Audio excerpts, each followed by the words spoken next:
Nice. Is there like a link for the LinkedIn?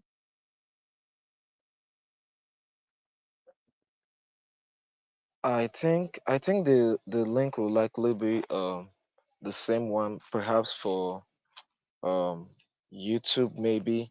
I don't know, or except if by some way this will still this link will still be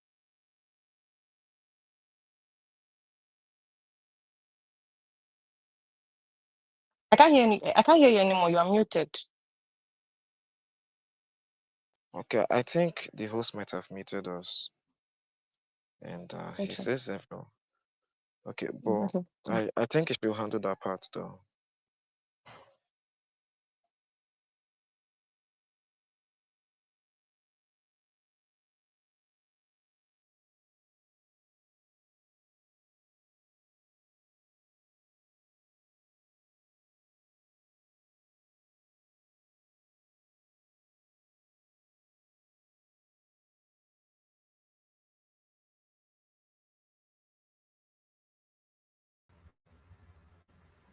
Hello everyone, can we hear me? If you can hear me, drop a comment in the comment section on YouTube. If you're watching us on YouTube or on LinkedIn, drop a comment and let us know where you're chatting us from, where you are watching from.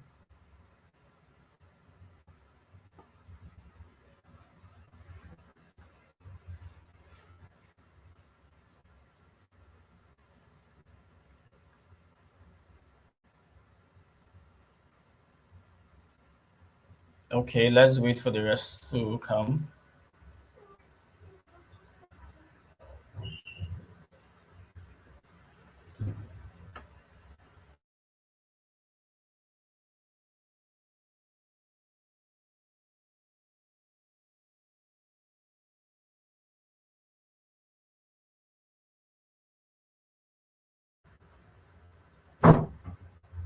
Hello everyone.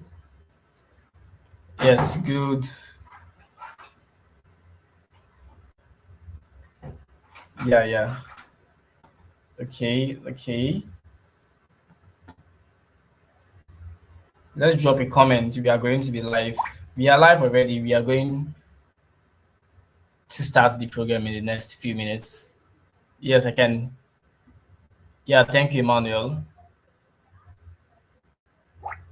Yes, okay, you can hear me loud and clear. Okay, thank you. Where are you texting us from? Where are you watching from? Which country, which state are you watching us from? Samuel Olika. Yeah, I know Samuel Olika. So where are you watching us from? Emanuela Obo. I think I'm right. I'm correct.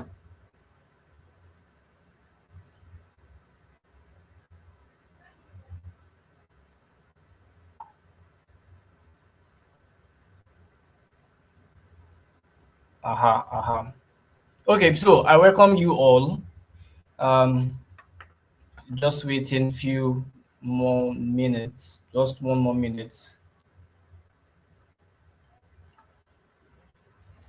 Yeah, thank you, Isaac. Isaac, why are you texting and watching us from? Yeah, I can see Ufumba Chiamaka. Yeah, Isaac is watching us from Ondo. I can see one of our guests, Joy. Okay. Chiamaka is watching us from Anambra State in Nigeria. Okay, keep it coming.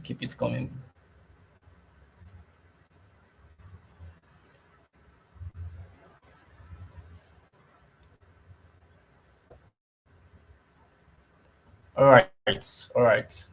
So we are 4 minutes in. At the stroke of 5 minutes, we are going to start. Yeah. So let me know the moment you can actually see my screen. Yes.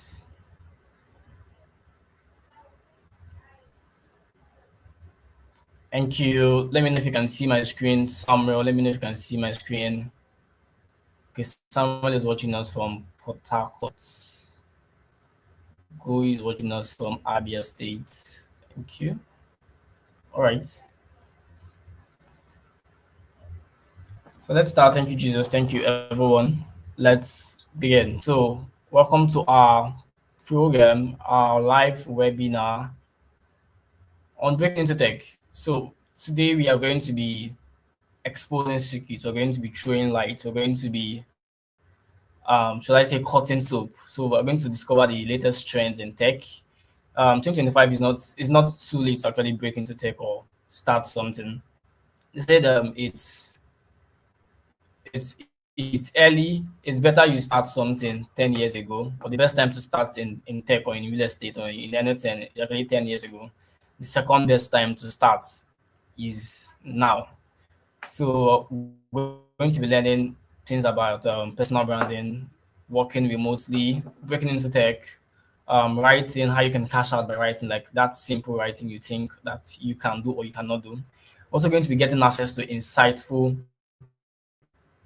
um, good insight and information about tech, and also going to learn how to master digital marketing and thriving in the remote economy too. And we're also going to learn one or two things about content creation from YouTube to Facebook to TikTok, and those accounts, those platforms are actually monetizable. We can actually make money from them. So we're going to get on with it. Let me see how many we have live now. Then we can introduce our next speaker. All right.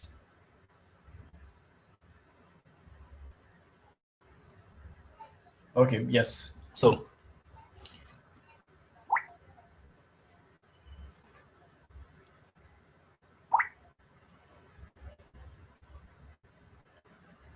yeah. So our next speaker, Joy Nwachukwu, is she's an expert virtual and executive assistant. She'll be speaking on thriving in the digital workplace without a techie background. So a whole lot of misconceptions are going to be shattered here, and a whole lot of things are going to be revealed. So I'm going to be adding the incredible and amazing Joy to join us on stage. I've known her for quite a while, and she has been doing. I don't know if let me just bring her to the stage. She's a top voice on LinkedIn. Yeah. So welcome, Joy. Hi everyone. Good evening. Confirm you can hear me. Yes, I can hear you from my end. Let me know if you can If you hear can Joy. hear me, If you give can a thumbs hear up in Joy. the comment section.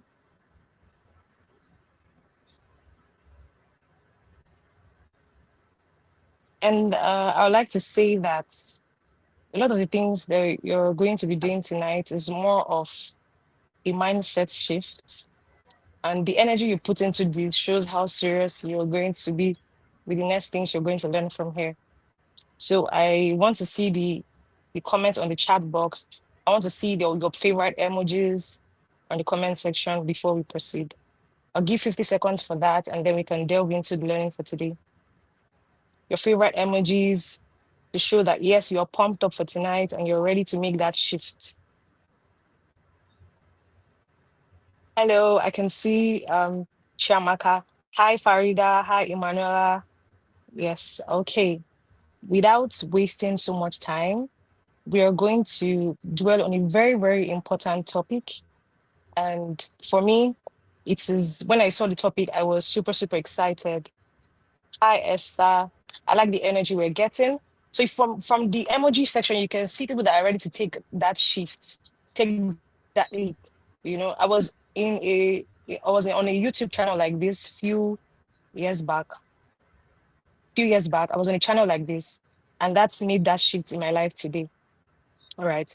So the topic says thriving in the digital workspace without a techie background. And we're going to talk about um, how you can thrive in Nigeria as a workspace. So first of all, I'll do a brief introduction of myself.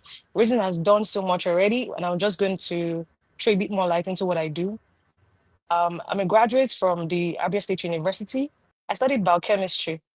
It has nothing to do with tech. Can you confirm you can hear me in the comment section? Can you hear me?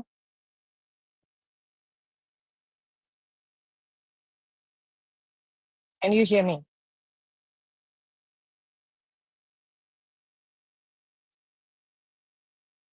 Okay.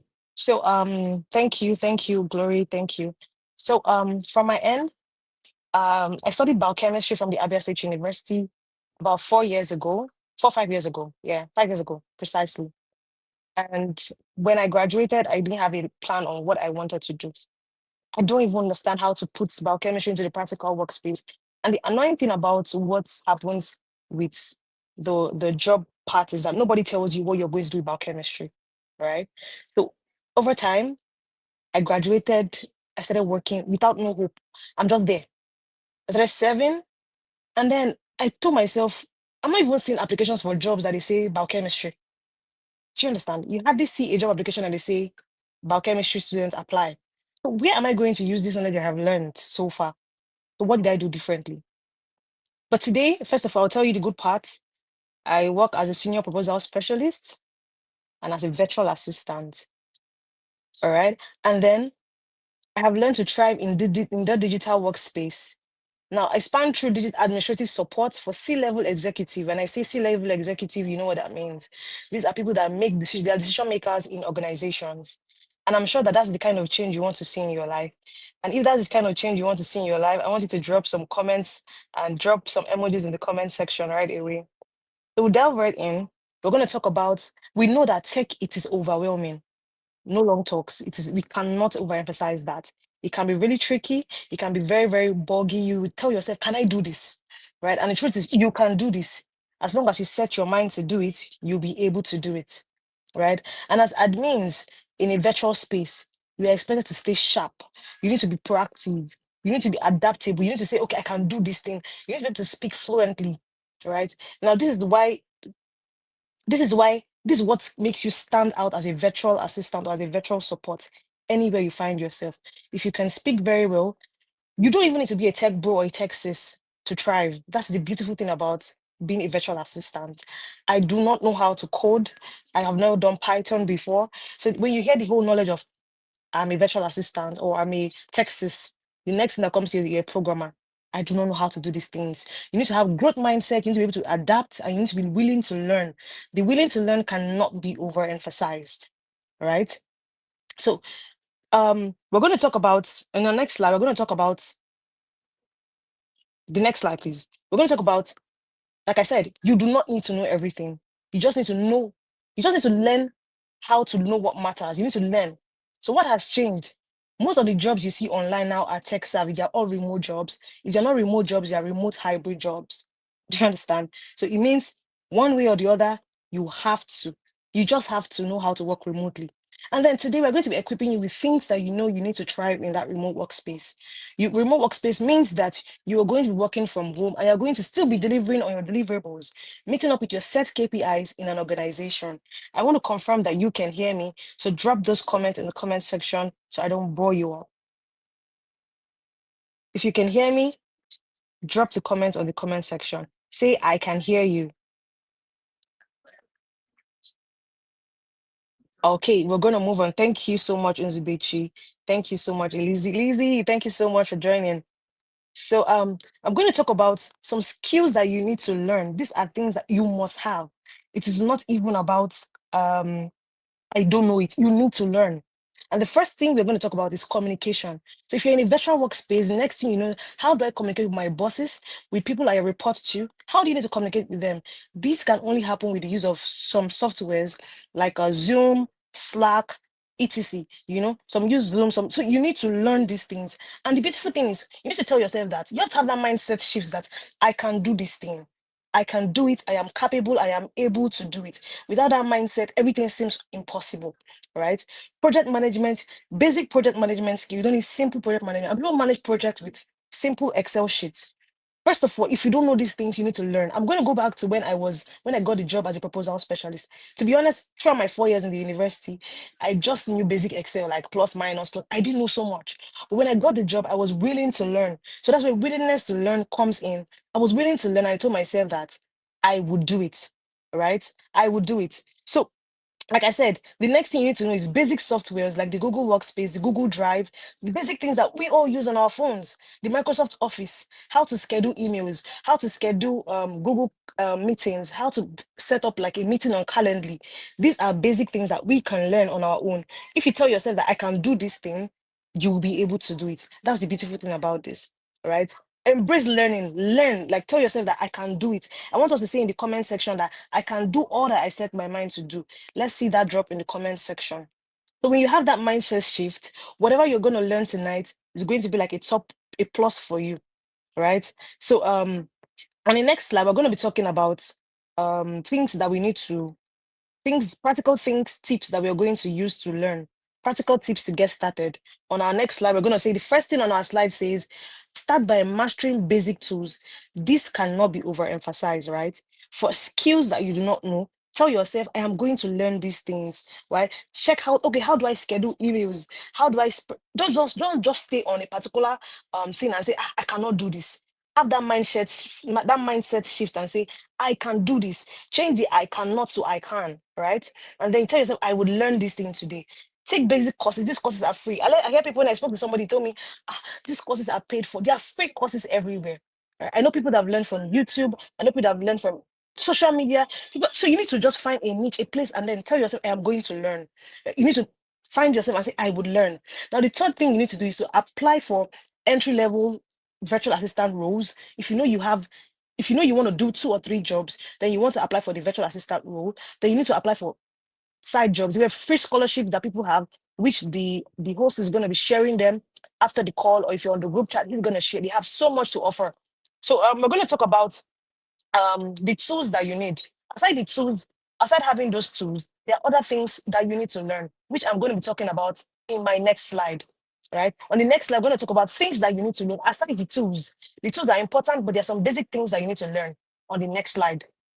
So the first thing on that list should be emotional intelligence. You need to be emotionally intelligent. You need to be able to understand your boss. I read what my boss is saying. My boss wants this. How do I meet up with this thing my boss wants me to do? Because you are emotionally intelligent and emotionally smart. He tells you stuff. Ask questions. People are shy to ask the right question. No question is stupid. Ask the question over and over. Get clarity. Don't. It's better to do a job, get questions, and do the job well than you say, I don't want to ask too much. So I don't look stupid, and then you don't have the right questions. Ask questions, no matter how bad it is. Get clarity about the job they want you to do, and then you can deliver well. So you need to be willing to learn. And I'm seeing people drop whatever they learn on the chat, but that is really, really super exciting for me. It shows that you're open-minded and you're ready to try this space. And one thing about the tech journey is that you cannot do it on your own. You need to be willing to learn. You need to have organizational skill. So the organizational skill I'm talking about is how can you work in a space? You need to work, you're going to work in a team of people, in a team of 2, maybe 2, 3 people, 4 people. You cannot do it on. You need to be able to learn, speak well, communicate with people. That's where clear communication comes in. You need to be able to write emails to your bosses and say, oh, I need this from you without being rude. You need to learn all these things. And you need to be able to adapt. You know that you're working and when I speak about adaptability, sometimes you might be working with different time zone, the US time zone and the Nigerian time zone, depends on where you are. It might be 6 hours, 7 hours, 8 hours as the time may be. So you need to tell yourself, oh, I can do this, I will adapt. Because when it's morning here, it is night there. So you need to prepare yourself to say, I can do this. And you are going to focus on doing just that. This is great. So now these are irreplaceable. Even in the digital text first, our mothers and fathers, these skills are still very, very in vogue, and you need to have them. They are must have, which on our next slide, without saying so much, I'm going to give you the key takeaways. One, you don't need to have a tech background. I studied biochemistry. My colleagues studied what? Industrial chemistry, even at my workplace. You need to know that you can do all that you set your mind to do, because God has given you the power to do all that you want to do. If you ask, you will receive, as long as you're open-minded and willing to learn, right? You also need to commit to continuous learning, stay updated. So one thing that keeps people back is they don't get to learn the latest trend. You still learn in the old. Imagine if we were using Pitman shorthand. Who else uses shorthand today? So you need to learn to upskill yourself and say, oh, there's this new application that is here. How do I learn how to use this? How do I learn how to do this? Every day I'm trying to learn new things, even though I am choked up on my job, right? It could take you a while to learn it, but tell yourself that I'm going to learn this. Continuously, you need to be innovative. Tell yourself that I will innovate, I will create future-driven solutions. Check. What can I do to solve a problem? And once you're a problem solver, people will come to you and tell you that I need to get this done. And this is one of the things that have been helping me even in my current job. I do more than one job. I have a full-time job and I have my remote jobs. How am I able to handle all of these things if I'm not able to adapt? Right? I was speaking to the host and I told him it is not easy for you to tell yourself that I can do it. When you tell yourself that you can, you see yourself doing this, right? One other thing I like to say before ending is that I want you to know that you've got this, you can do it. You need to keep growing, you need to stay curious, and you need to thrive. You need to tell yourself that I would make it. Say in the comment section that I would make it. When you have that mindset shift, it is all that you need to thrive in the workspace. And I'm trying to tell you tonight that you are in the right place. You're where you need to be today. Other people could be somewhere else partying, clubbing tonight, but you're saying that I'm going to be here to learn. That's the first step to saying that I am ready to make it. And I'm happy that I can't wait to see you at the top already. Do all that it takes to make yourself grow. Yes, you will make it. We will all make it. And by the grace of God, when next we're having a call, I want to hear testimonies flowing like a river. All right. Thank you so much for everything you for the host for this opportunity to speak here today. Keep your questions, stay locked in because we have amazing speakers that are here to help you thrive this workspace together. And trust me, together we can. Thank you. Wow. Thank you Thank you so very much. much. Thank you very much, Joy. So without further ado, just I know we all have questions. Just write your questions somewhere. Let's go to the next speaker. We're bringing on the next speaker now to speak. Okay. So next speaker is going to be speaking on something very interesting. Yeah, very interesting. And it's amazing what he has done with his skill. And by the time you hear his skill, you'll be like, are you serious? You just write. So writing isn't only for authors. How content and copywriting pays.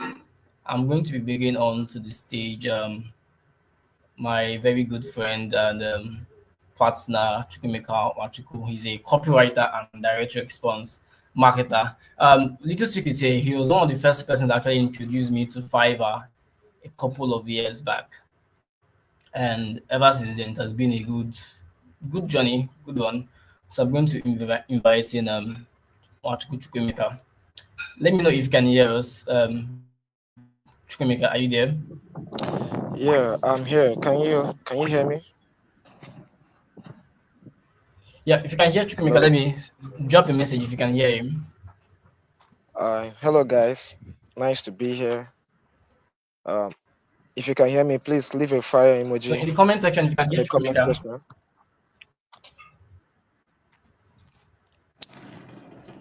Hello. Okay, okay. Thank you, Amaka. Thank you, Armstrong. Thank you all. Thank you all. Thank you, Reason, for the opportunity to be here. I'm glad to be here. And also a big shout out to our previous speaker. That was a mind blowing and hot session. Okay, so without further ado, let's get into business. So, hello, my name is Chukwuemeka. I think Reason was actually tooting my horns, and I don't consider myself that good yet. But by the grace of God, I have been able to actually, I'm a direct response marketer, and I love copywriting. I'm a copywriter, and I'm also currently the chief marketing officer of Reason Atelier Creative and Digital Marketing Agency. And my specialty, as of course you probably already know, is writing copy that drives sales. So we are here to bust the myth, a popular myth in the tech space. So if you're still with me, please drop a fire emoji. Thank you, Timmy. Thank you so much. I love that fire emoji. It's giving me some goosebumps right now. I feel strong. Thank you so much. So there is an ongoing myth that tech is only for coders. So when you hear I want to get into tech, they're like, do you know how to code? Are you ready? And I think that's the first thing that scares everyone because Thank you, Glory, because I think we see that even tech bros, the ones that actually code, you see, they are never also on an always learning mission. They are always learning. Before you know it, one code, one version has become outdated. They are always learning, and it seems so tedious. You're like, how can you get all those things into your head, all the maths and everything? But I'm here to tell you, tech is not just for coders. Anyone can make it in the tech industry. Even writers can make it. And the best part is, you don't have to be Chimamanda to make it in the tech industry. Now, you might be asking, is it worth it going into tech, that is, writing? Well, I think I just have two questions for you. Would you be comfortable with making money from anywhere? Does that sound nice to you? Or even more, does making money, or rather earning in USD, with writing sounds good to you? Now, if that sounds good to you, then that means it's definitely worth it. Another question someone might have is it a difficult, what's like what's going to be like the time span for learning? The good thing about writing, or to be more specific, copywriting, is you don't need a 6 months learning span, so to say. In fact, you need, give or take, at least 3 months. For some people, they get to see results in 2 months actually, under a very good mentor. So I want to actually talk on the types of writing that can pay, that pays very well, to be precise. I mean, people pay a lot of money for this kind of people. So copywriting, and you probably have seen this. In fact, you've seen it. If you're watching Champions League, you've seen it. If you watch Europa, if you go to YouTube, you'll see it everywhere. So basically, copywriting is a kind of is written words, or are written words that drive users to take an action. Now, that action, sometimes it could be to drive sales, it could be to subscribe, it could be to watch a particular video, it could be to do anything. But any writing that drives you to take an action, that is copy. But the main focus of copy is actually to drive someone to make sales. Now, we see technical writing. Now, for a lot of people here, some people probably made a lot of money writing um, projects for people back in their university days. They made a lot of money. And I believe that this is a place they can easily fall into without too much stress. Please let me know if you can hear me. I understand that sometimes you can get lost. I understand that. Yeah, okay, hello, Christian. Yeah, I mean Chimamanda Ngozi, right? Yeah, the person that wrote a book. So let me know if you can hear me. Drop a fire emoji if you can hear me.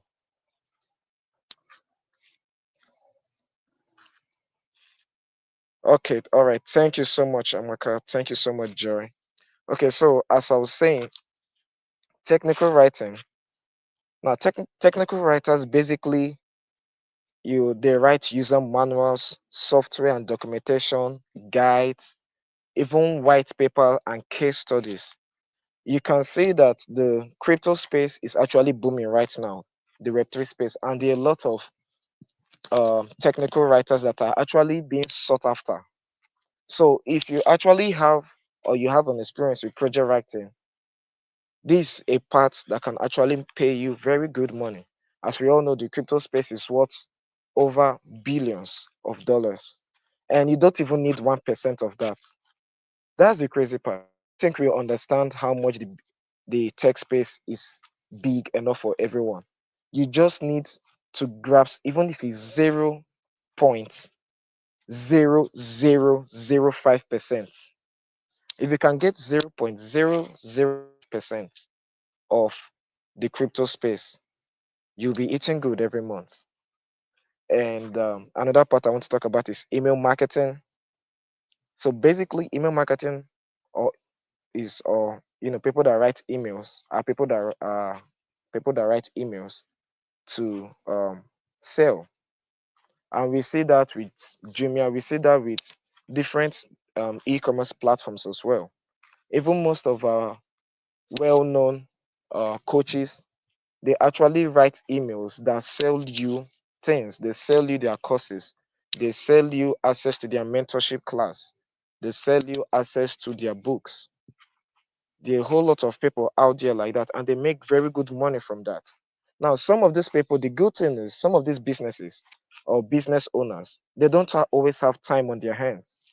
Now, if you can prove yourself good and you can show that, yes, you have what it takes, they're going to hire you. And the best part is you don't even need a CV.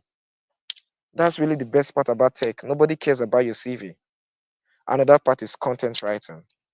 So basically, when you're able to write optimized blog posts and articles to rank on social media, I think it's very important that you understand that part. You're not just writing this blog post, you're writing this blog post and articles that will rank on social media. So, in other words, you want them to come out on the first page of Google. So, these and many more are the different types of writing that can pay. And the barrier to entry is crazy. Anyone can make it in any of these niches, anyone. But do not think that if you're not ready to learn, do not think if you want fast money, this is the place to go, because it will mess with your mental health. Life will happen. Sometimes clients can even leave you, but you have to understand that you have to keep going up and leveling up your skills. You can't get satisfied at the point you are currently. You have to keep going forward. So please, can you go to the next slide?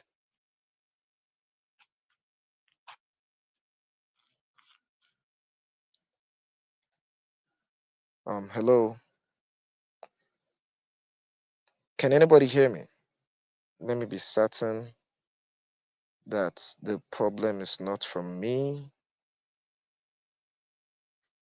If you can hear me, please drop a comment in the comment section.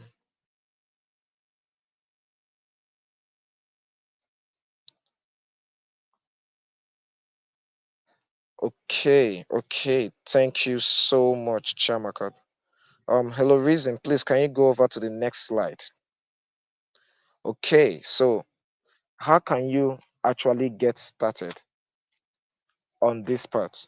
So basically, you have to learn the basics before you start to work. You begin crawling.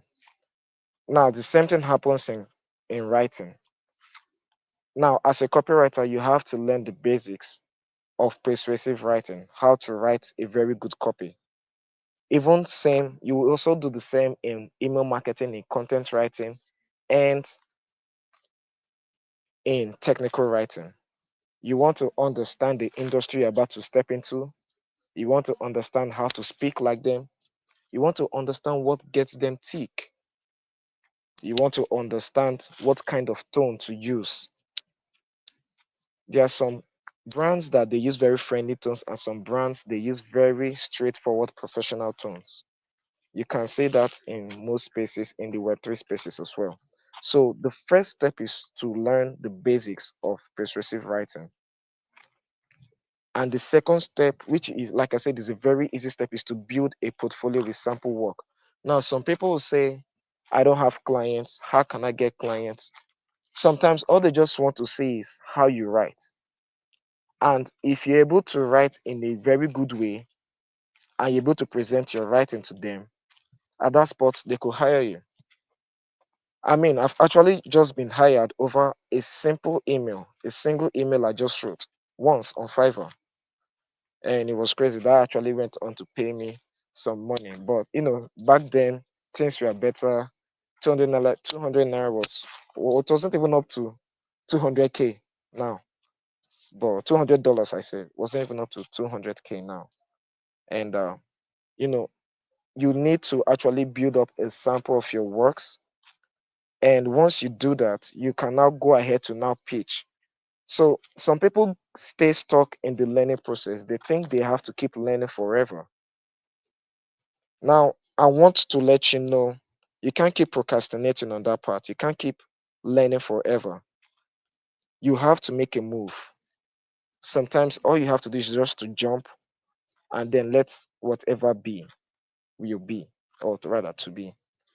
So once you're done with that part, now you need to move on to freelance platforms.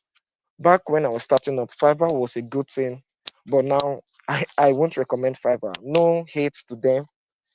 I think I might really just recommend Upwork, Facebook, LinkedIn, and Twitter. I think a lot of people sleep on X, and I think a lot of people also sleep on LinkedIn. LinkedIn is a gold mine if you know what you're doing there. So is Twitter as well. You simply need to position yourself as an expert in what you're doing. So, here are some key takeaways. Copywriting is a skill that pays, not just copywriting. You can make money from writing in any way, and it will pay you very good, but you need to master it. The same way I'm still mastering copywriting, you need to master is the specific kind of writing you want to be able to land high paying gigs. Because believe it or not, there are people out there that you are smarter than.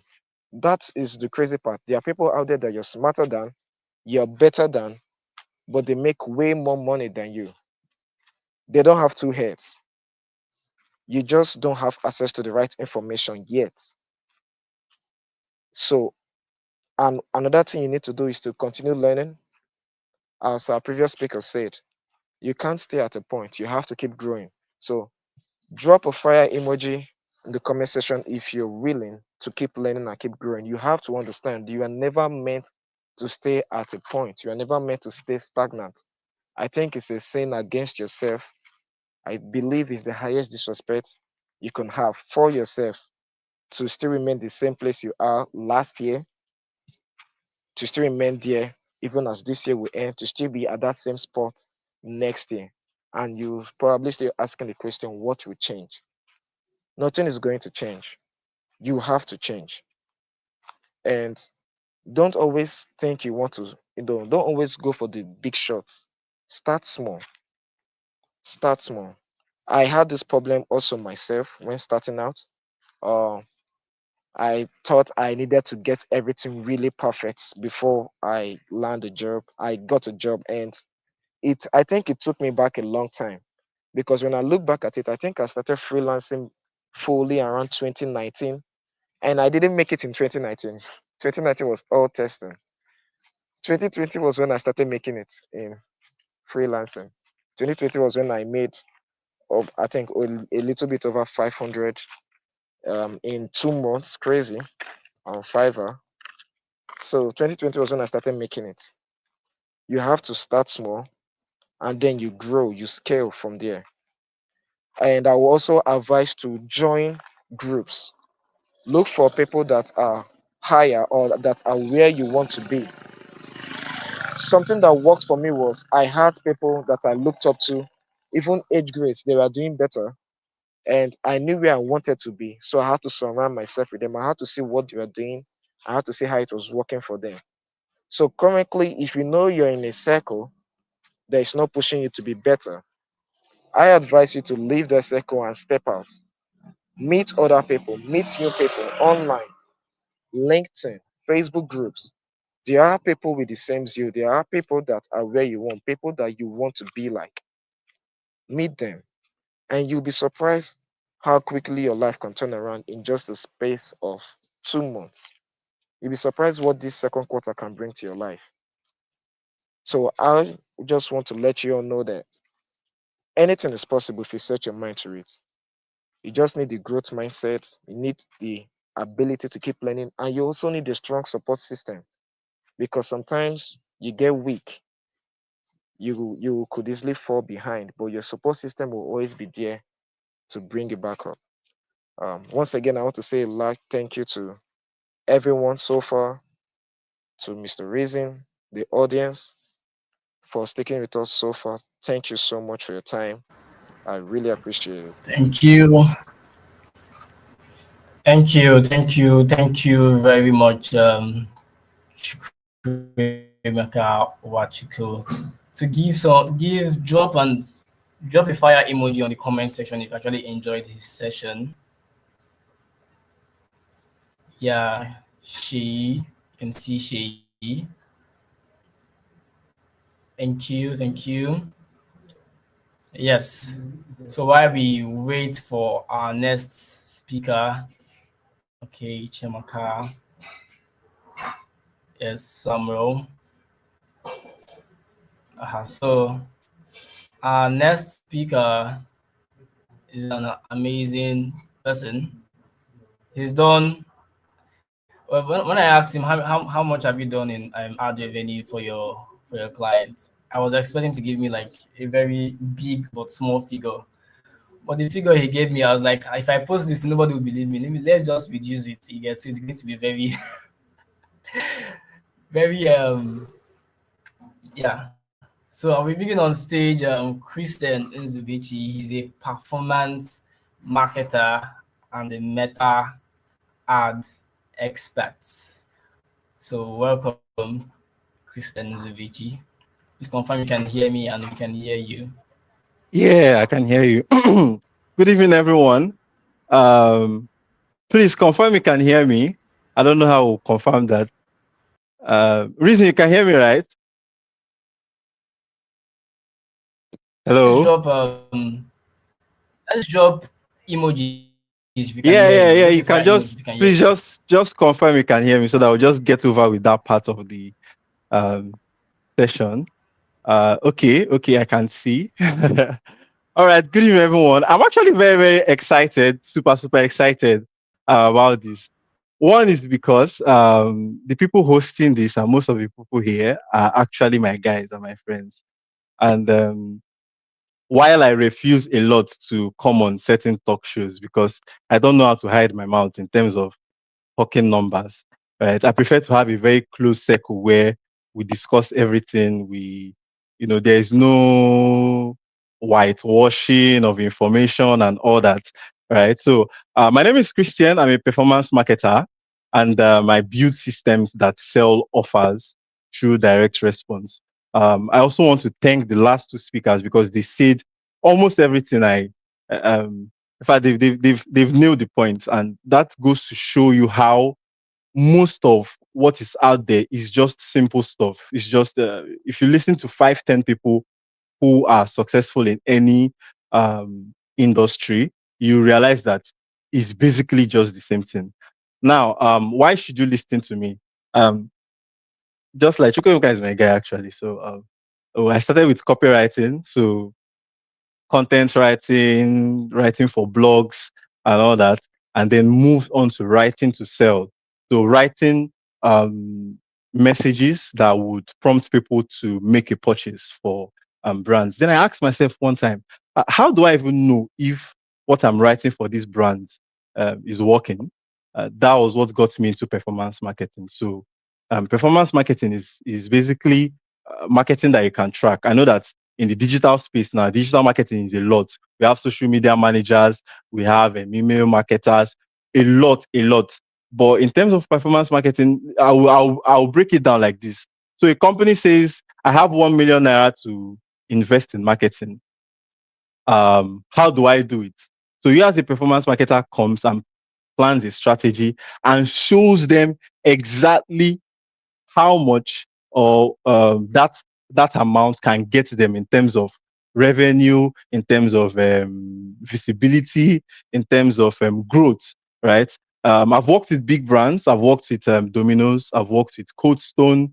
I've worked with some fintech brands that you might know, Geroid and the rest.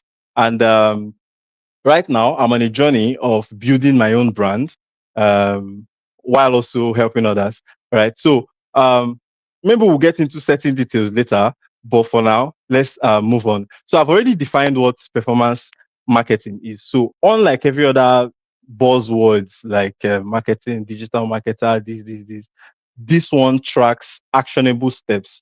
It also means finding the right channels for positioning a business. So a business comes and say, "Oh, this is what we do. We want to reach out to our customers." So you, as the marketer, will be the one to understand where their customers hang out, right? Um, an example would be, imagine cocoa melon. I believe every one of us here knows cocoa melon. If you know cocoa melon, just say something. Cocoa melon now, ton for children.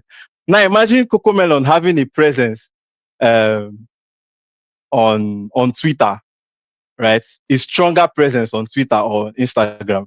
Obviously, that's not where there are people. Even if they were to hang out on those platforms, they would be looking for parents instead of children, right? Now, it is your work as a performance marketer to find out the right channels for a company, and then make that channel work for them, right? Make that channel work for them through trackable growth. So they say, oh, they put in 1 million. I say, oh, after putting in 1 million, we have 300 customers, right? That means we can scale up. So you plan that step by step for them. Now, this particular skill is quite complex because you need let's say you need a box of every other skill combined, a touch of all of them. So copywriting, funnel building, you don't have to be an expert in each of them. And this is why what the past two speakers said is important. You have to realize when you need to shift. Like when you started this journey, personally for me, when I started, I hated courses. Not that I hated courses per se, but I was not the type to really buy course, wait till I finish it. No. If I buy a course now, as the course is playing, I'm doing it.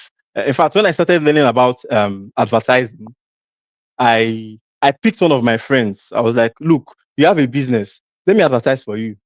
Let me do. I don't know how to do it, but let me try it. And that's what taking actionable steps means, right? You don't have to get to that point of perfection. And I'm somebody who is very, very, very, very um, um, unstable. I want to use the word unstable. I've never kept a job for more than 6 months. The last job I kept was 1 year because it was contract. The contract was there. I was supposed to keep it for 1 year. So I'm somebody that immediately I feel like I have stopped learning in a space, I am out. I may not know how to feed next, but I am literally out of that space. Right. And that's what led me to where I am now. So I've picked up a lot of skills along the way. Once they start working, I'm looking for the next thing. Now, um, that being said, I think the next thing, you can share the next slide, please. I don't know if I'm even following your slide. Please don't mind me. Like I said, I'm very, very unstable when it comes to these things. Now, you need some core skills, right? Some core skills to be a performance marketer. One is creative strategy. I've discussed this already, right? So you need to know how to strategize. You know how to communicate ideas, right? So if somebody wants to sell a car, you need to think like the customer who is going to buy that car. If somebody is going to sell a wristwatch, you need to think how, like the customer who is going to buy that wristwatch, right? At every point in time. Um, Now, platform mastery, that's where you get to understand the different platforms. So a company might do well more on Google, might do well more on Facebook, might do well more on Twitter, might do well more on Instagram, on TikTok. So you need to be someone who has that urge to learn something new, right? So I think right now my own brand all of a sudden stopped doing well like that on Facebook and Instagram.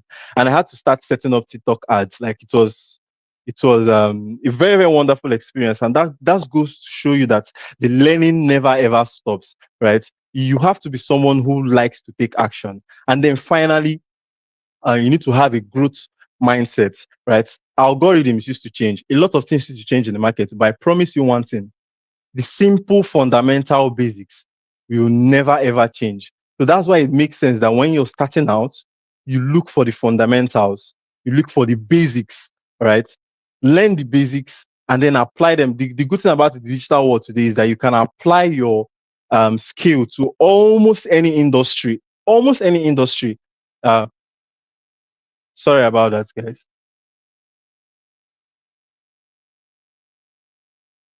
Yeah, so that's the perks of working at home. But you need to apply. You can apply any of the skills you learn to any space, right? Any space. Please go to the next slide so that we can just quickly round up. Now, turning your skills to profit, right? Now you're done learning. in fact, you started learning, one of the best things to do is, before you niche down, try different niches. So, like I said, I've worked with a lot of brands. I've worked with Cold Stone. I've worked with Domino's. All those get buy one get free ice cream that I used to see on Cold Stone. All those campaigns, right? I've worked with fintech industry, right? And then I now decided that look, this is how these particular people work, and this is a need, right? Because you can't. At the end of the day, one thing you realize is that the moment you start learning, you realize that you there are so many ways to earn that you don't have enough time to do all of them, right? That's the truth.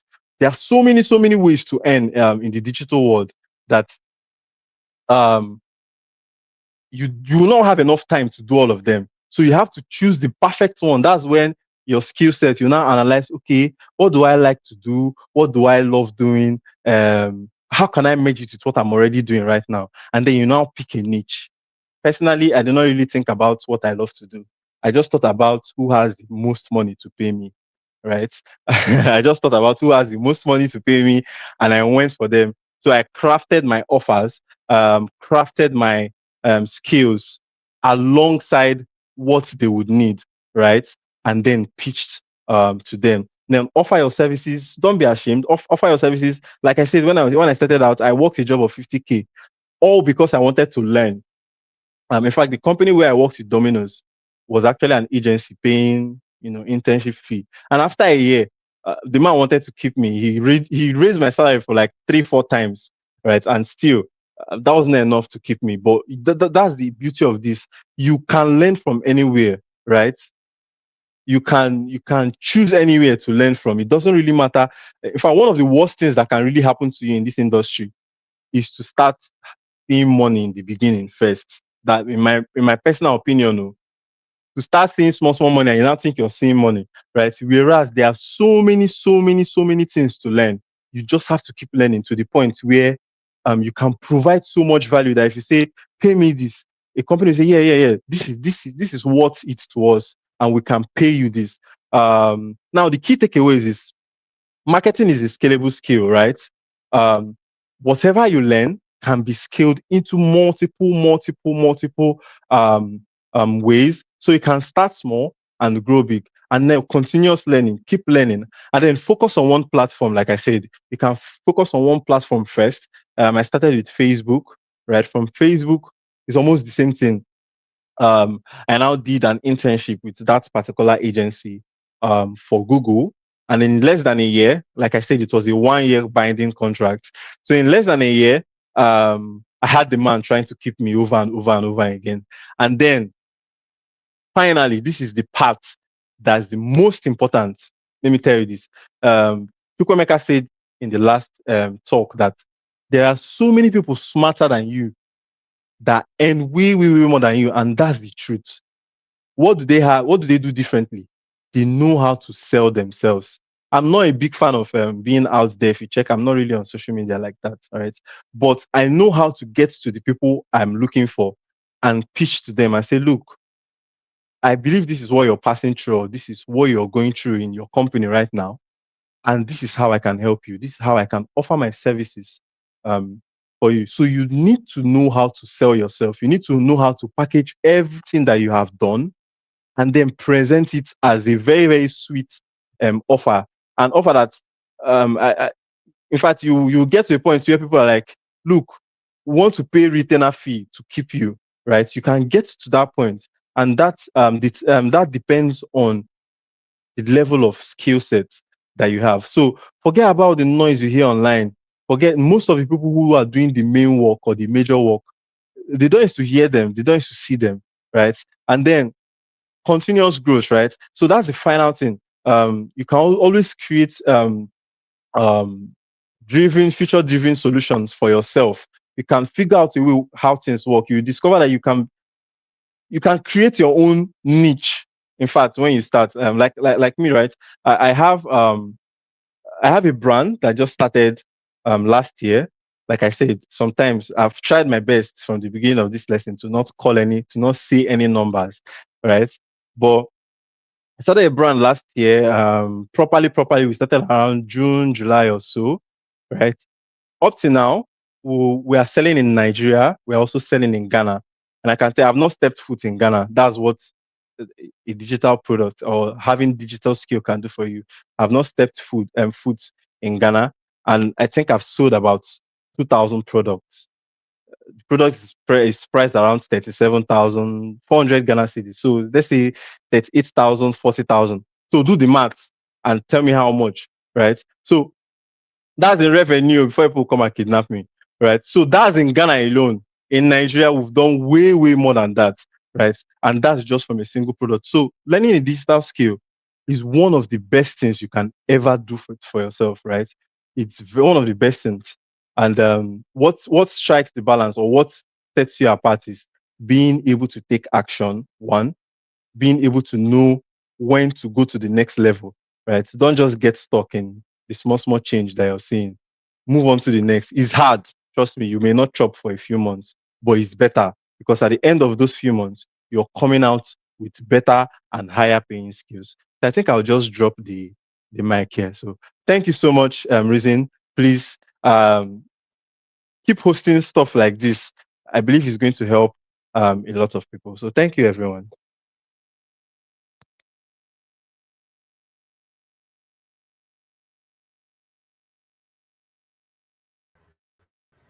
Thank you very much. Thank you so much value from you, Kristen. Thank you very. Can we all hear me? Can we still hear me? And can we still see? Can we still see Chris? Let's drop a fire emoji for Chris. If you gain value, drop a fire emoji. Well, I've been saying fire since. Drop money emoji, please. Let's one drop money emoji. Let me drop fire emoji for myself. Well, I've been dropping fire emojis since. We can drop money emojis too. We can drop good emojis. Let's not burn our live stream.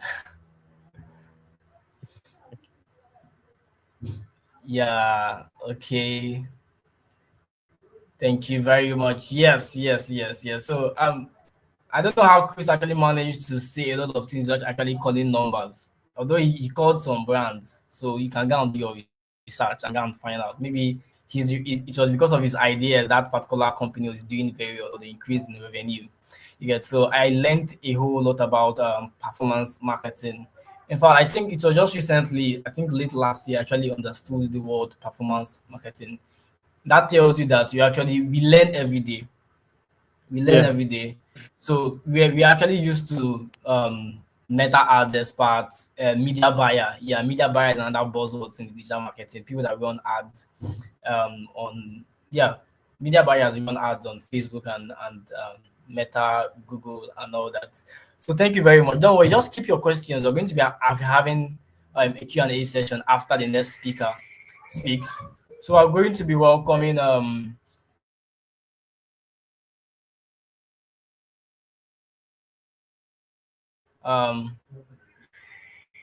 yes, so let me just go to the next slide while we wait for Sandra to join us. Yep. So I'll be adding Sandra very soon.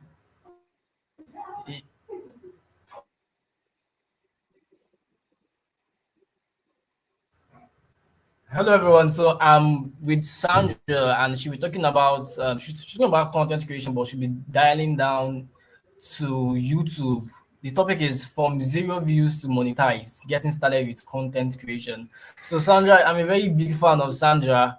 One of my should I say later interaction with Sandra was back in 2020, 2021 when she sent me a Facebook message. Subscribe to my YouTube channel, and I think we're just less than 100 subscribers as at then. Fast forward to today, Sandra has almost 30k, I think 25 or so, 27, almost 30k subscribers on YouTube. Talk about growth and consistency. So let's give it up for the amazing Sandra Sampson. Take over. All right. Yeah, Can can we everyone hear hear can me, we hear please? her? Am I being heard? Hello, Chiamaka. Hello, everyone. Can you guys hear me, please? Please, can you drop a fire emoji if you can hear me?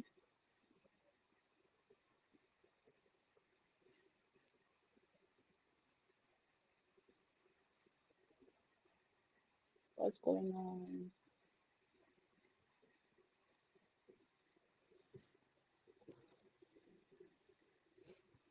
Please, can you guys hear me? Okay. Yeah, I can hear you from my end, Sandra. All If you can right. hear Sandra, drop an emoji or just write Sandra on the comment section if you can hear us. Just write Sandra Yeah, so we yeah. can If you can confirm. hear me, just maybe write Sandra. All right, thank you.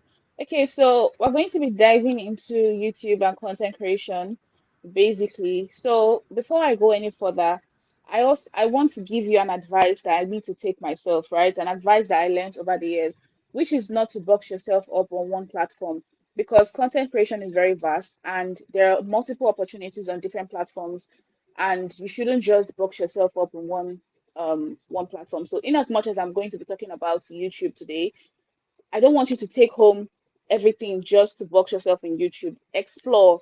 There's Instagram, there's Facebook, there's TikTok, there's Twitter, there's a whole lot of other opportunities on different platforms. So, in a case where it may seem as you cannot thrive on YouTube or you cannot thrive on Instagram, do not relent. Like, you can actually just go to another platform and try to, utilize your skills or knowledge or whatever you do have. Okay, so that's an advice I'm giving out to you guys that I need to take myself. Okay, so from zero views to monetize, actually, reason is just, he's just blowing my trumpet, and I don't even know where that trumpet is, to be honest.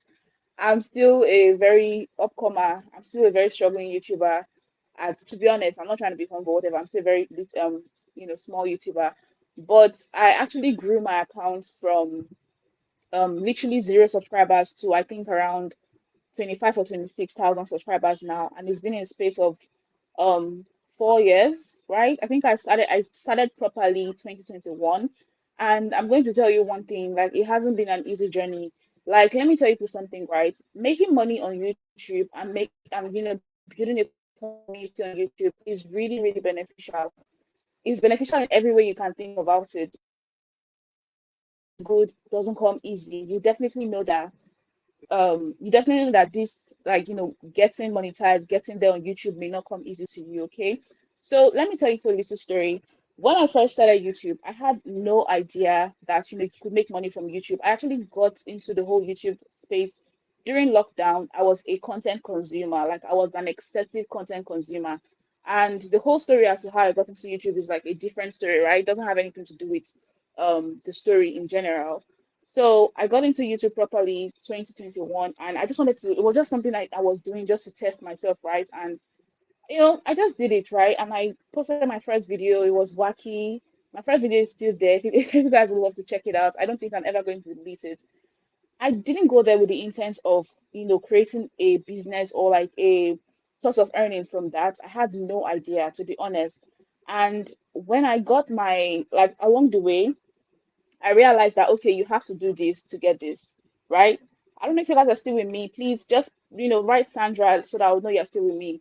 So I realized along the way that you have to do this to get this. Like you have to get to like 4K watch hours, 1,000 subscribers, and all of that. So, um, uh, sorry, excuse me. Sorry, excuse me about that. So I realized that you have to do this in order to get to, you have to get to monetization. Sorry, I got off track. And then I was like, okay, let me get to 1K subscribers. I got to 1K subscribers and I realized that, oh, you have to get to 4K watch hours. And I got to 4K watch hours and then I got monetized. And guess what? It didn't just stop there. Like, that wasn't the end of it. That's also something I need people to know, that gaining these things and gaining monetization is not the end game. It's actually the beginning of another part of like your monetization. Please, I want to be sure that everyone is following. If you can hear me, please just maybe write my name or something so that I can continue, please.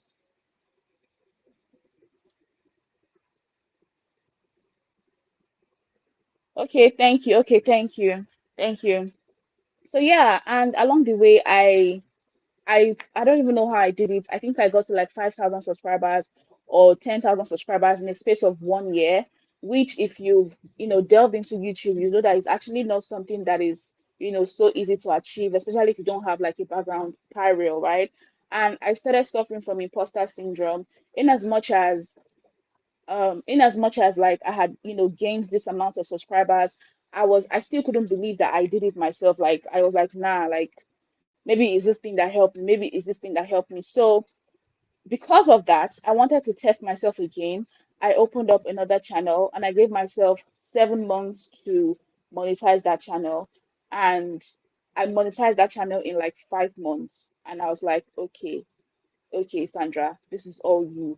So I just want people to know that it is not impossible to grow from zero subscribers to 1,000 or 10K subscribers in even 3 months, but it's also not easy as well. So there's one thing that you need to keep in mind. As the previous speaker said, you will go hungry, you would go hungry, you get very frustrated, you will spend your money, like a whole lot of things that you'll suffer first of all.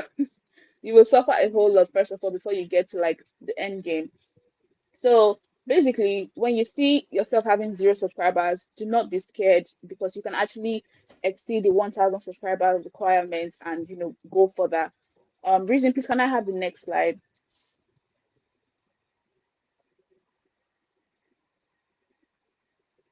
Hello, please, can I have the next slide, please? Thank you. All right, so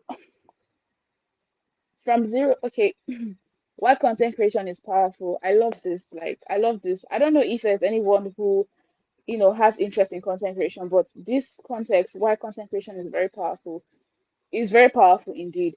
Now, aside the fact that content creation actually helps you to evolve as an individual because you get a lot of exposure. Imagine 1,000 people from different parts of the world, putting out, some people are putting out similar content, some people are putting out different type of content, and you're just consuming all of this. And this, most of these platforms, most especially YouTube, is censored. So you're not necessarily getting like harmful tips or harmful content, right? So you're getting like a lot of informations that are actually going to empower you as a person. And then aside that, you being a content creator yourself, why create content? You have a story to share. Now, like the speaker who spoke on writing, there are different forms of writers, there are different forms of storytellers.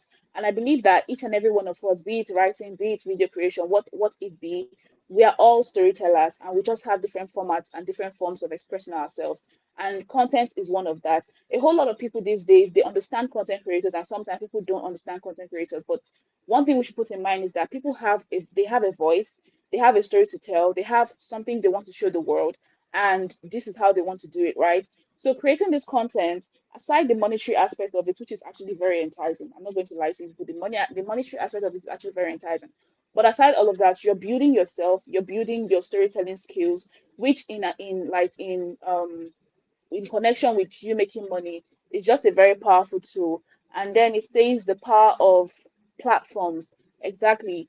As I said, do not limit yourself to one platform. Like, don't limit yourself to YouTube. Like, that's something I did. Um, and in the long run, I've seen that it's not going to be beneficial for you. In as much as like, oh, I could have grown here, I could have grown there. I've realized that if I had known it earlier, like if I had known these tips not to limit myself to one platform, the sky would even be my starting point, to be honest. So creating content on different platforms have different things to offer you. In as much as, let me tell you for something, every platform you're seeing on social media, like every Instagram, YouTube, what it be, right? They are all in a very silent competition.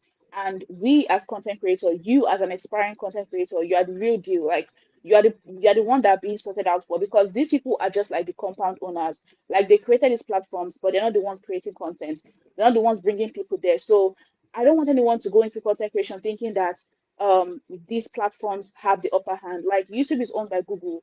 If you're creating content on Google, you are more important to Google than Google is to you, because without the people you are bringing, those people you are bringing there on the app, they wouldn't have it. They're not the content creators. You are the content creators. And these platforms have different things to offer you. That is why most platforms, they pay you because they know the worth of what you are giving to them, and they know the value of your content as well. So we have monetization strategy. Now, this is actually a very juicy part. I know a lot of us want numbers. I've realized that because of the way content creation is slowly being publicized. A whole lot of people are getting into content creation, and in as much as I like it, it could be a bit overwhelming because people don't have sensor anymore, right? People just want to know how much money is in it and how much you can make and this and that, and most times they want to know just so that they will know if they should get into it. And I'll tell you, if you want to get into YouTube with the mindset of earning from it, you should come into YouTube with a business mindset. And if you're coming into something with a business mindset, you should know what it could entail. You need to be prepared. You need to have your next line, you need to have your next post, you need to have everything arranged. But if you're coming into YouTube to grow, however, if you just want to grow, you want to have a community, and along the way you would like to monetize your content, that's amazing. Now, monetization strategy, right? So I don't know if you know, but you have to have at least 4,000 watch hours from long form videos and at least 1,000 subscribers in the space of 12 months. Yeah, 12 months. That's like a year before you can gain monetization on YouTube, or you can have 10,000 short form um, views, right? So this means that if you have a video of 5 minutes, they need people to watch that 5 minutes video 4,000 times, 4,000 minutes in order for you to get like 4,000 watch hours. So that's what they mean, right? And then when you gain your monetization, like when you surpass you've passed these criteria, you will be accepted into the YouTube monetization, right? Hooray, congratulations. But then that's where another world starts because you are now a YouTube partner. You are now supposed to earn. You have the opportunity to earn. But earning is not easy because you need views. And there's a whole lot of strategy that goes into it. Definitely, if you guys would love to know like because it's actually a step-by-step process. And we obviously cannot cover this, like we can't cover everything here. But if you guys would like to know, you can reach out to me outside of this setting. But when you get there, there are different things you have to do in order to earn. Like you could see, let me give you an instance. You could see somebody who has 4,000 views on YouTube, and you can see somebody who has 100 views on YouTube, and that person who has 100 views on YouTube has more money than the one that has 4,000. Confusing, right? Like you can see someone has more views, but someone who has lesser views has more money than them. So those are the tricks and those are the things that could confuse people about monetization strategy. But one thing I'm going to really advise you if you're trying to monetize your channel is to be original, right? Try to monetize the channel being you, because if you monetize the channel off of something else along the way, you would not be able to sustain it. So originality is sustainable, right? And that's obviously what we need. If you're going to be earning on YouTube, you need to practice sustainability. You have to do things that can sustain your income, right? And I've noticed that one thing that really sells on these platforms is you, personalization. People want to be you, people want to do things because of you. You see all the people who are bagging brand deals and all of that. It's not like the brand cannot come and meet you directly, but you would rather listen to who you like, who you think you know, rather than the brand. So one thing we should really focus on if we're aiming for monetization is to make sure that we get monetized per our personality. Like whatever is bringing is bringing audience to your channel, is bringing traffic to your channel, is giving you money. It's that these things come from you, like they are your personal brand, right? Now, how to get your very first 1,000 subscribers. Now, getting your first 1,000 subscribers can be the easiest thing you do and can be the hardest thing you do. I actually have a video that gained me, the way I tell you, oh, you need 1,000 subscribers and you need 4,000 watch hour. I have one video on my channel that gave me all of that. But that video did not give me that when I needed it. Like, they didn't give me that at the beginning. I have a video that gave me 4K watch hours and over 1,000 subscribers. And imagine if you're just starting out and you post a video that would, bring such traffic to you. In one day, you can get monetized.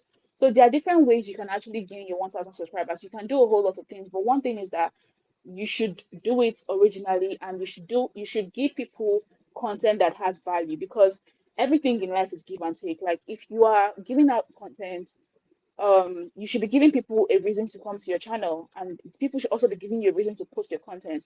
Like there are times I make content and I don't like it. Like if I watch my video and I don't like my video, I would not post it. Like you would never see me post a video that I don't like. Not saying my videos are the crispiest or whatnot, but put out content that you can resonate with as a person. In as much as a content creator, also be put yourself in the shoes of a content consumer. And with this, people would subscribe to your channel.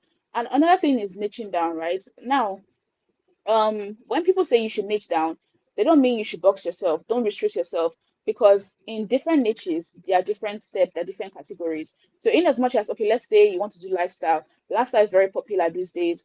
In as much as you're niching down to lifestyle, doesn't mean you must always show us your house or get ready with me. Like, you can actually diversify yourself in whatever niche you're putting out, which would give you a room to like bring more people into your space. Okay. Then we have creating consistency. I mean, anybody who has heard anything about content creation will definitely know that this word consistency is being thrown around. And in as much as I feel like it's slowly losing its importance to people because of how often it's being used, I'm begging you, do not throw away the word consistency. And by consistency, I don't think people mean posting videos every single day or every single hours. Though, as I said, you can, do things on different platforms. Different platforms need different type of consistency. Like on TikTok, if you want to blow, and I mean blow, blow, blow, you need to be consistent in the sense that you need to be posting videos, even if it's every 4 5 hours. That's what works on that platform. But a platform like YouTube, you cannot, be posting that much because it's going to mess up the algorithm. So another thing to do is actually studying whatever platform you want to, you want to start growing in, and then you apply the kind of consistency that is needed. Now, I'm more conversant with YouTube. So I'm going to give you an example of consistency on YouTube. It doesn't mean posting videos every day. Consistency really just means showing up, like regardless. If you're trying to build a community, which is very important in this content creation space, let your community know that you are always thinking about them, and this content you're putting out is not just for money. In as much as you want to make money, and in as much as your viewers know that you make money from this, do not make it so glaring to them that money is all you want, right? And then this is also like in connection with engaging with your audience, like engaging with them, making them feel like they are part of you, right? Let's say you're somebody who does tech stuff, right? Like all these tech people that are speaking here, I don't even know. Like, I've learned so much, by the way. Like, I've learned so much in this session, because all these performance writer, I don't know all these things, right? So let's say you're somebody who is like a writer, right? And you make it like you write stories or you write whatnot. You need to let people know that these stories you're writing, like you're thinking about them. Like, there's been a strategy I saw recently where a writer who put out her books on YouTube, and she was like, okay, if you do this, do this, do this, I'm going to use your name in my next book. A lot of people were so excited because they already love this book. And then imagine if the character bears their name. People were so excited about. So we also need to understand how to trick people. Like, in as much as we're adults, there are little things that could, excite us and just, make us do things for content creators. So we also need to learn to engage with our audience, which is very important. Let's go to the next slide, please. Please, I want to know if you guys are hearing me. Can you type my name? Let me see. Can you type my name, please?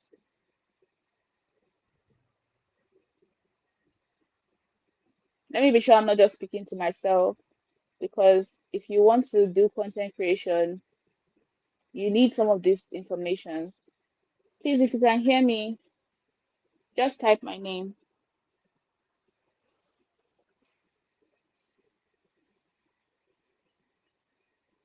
922. Okay. All right. Oh my goodness. All right. So, without wasting much of your time, thank you so much. Thank you so much, Ufomba Chamaka, and every other person who is writing down my name. The key take homes or the key takeaway starts with great passion, learning, monetization happens with value and innovation. These are all very key points, key tips, right? You have to have passion for what you want to do. You have to learn how to give value to people in order to get monetized. You have to also be innovative, like you have to be creative. Now, let me tell you, like, there is nothing that's new on the internet space. I don't know how to explain it. Yes, there's somebody that created something first time. Like, we see all these trends that are going on. Yes, there's somebody who created it for the very first time, but the chances that you are going to be the first person to do something are kind of like really low. So most things about content creation is republishing, repersonalizing things. You see somebody doing something and you resonate to this or you relate to this, you can go and take that in, and it's not going to be seen as stealing a content as long as you personalize that content.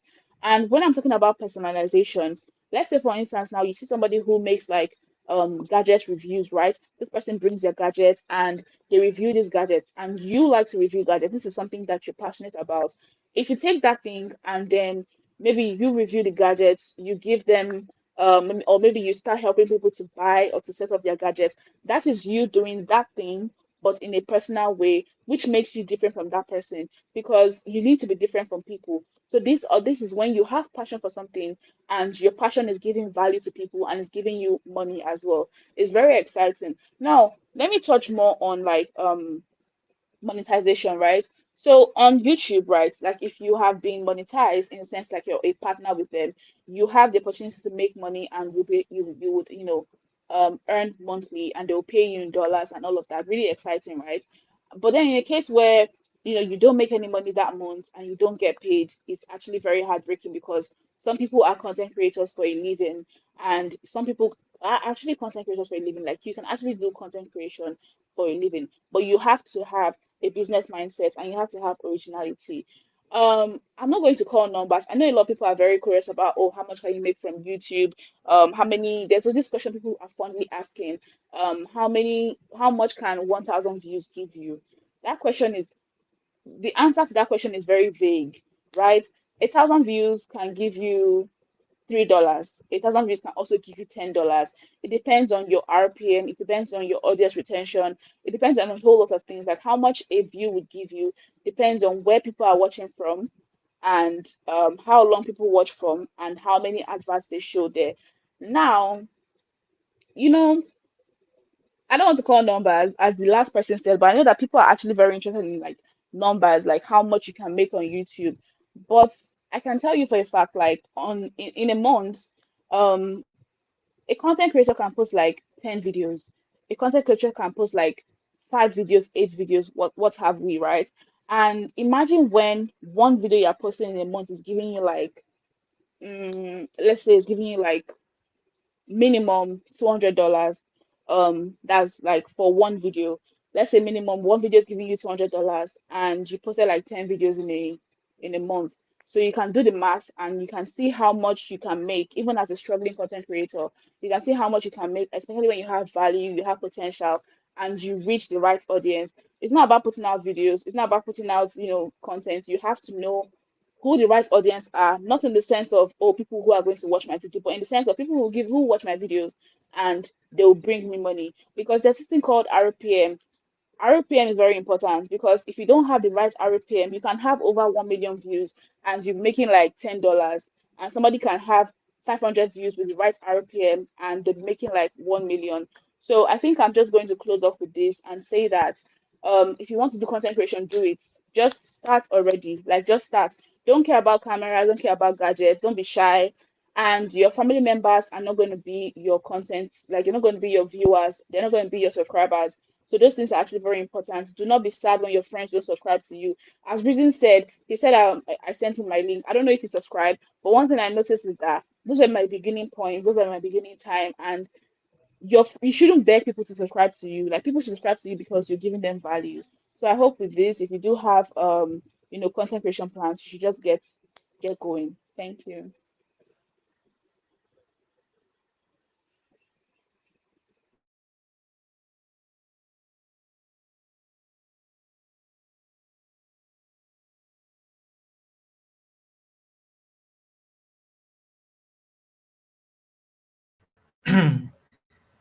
Thank you very much, Sandra.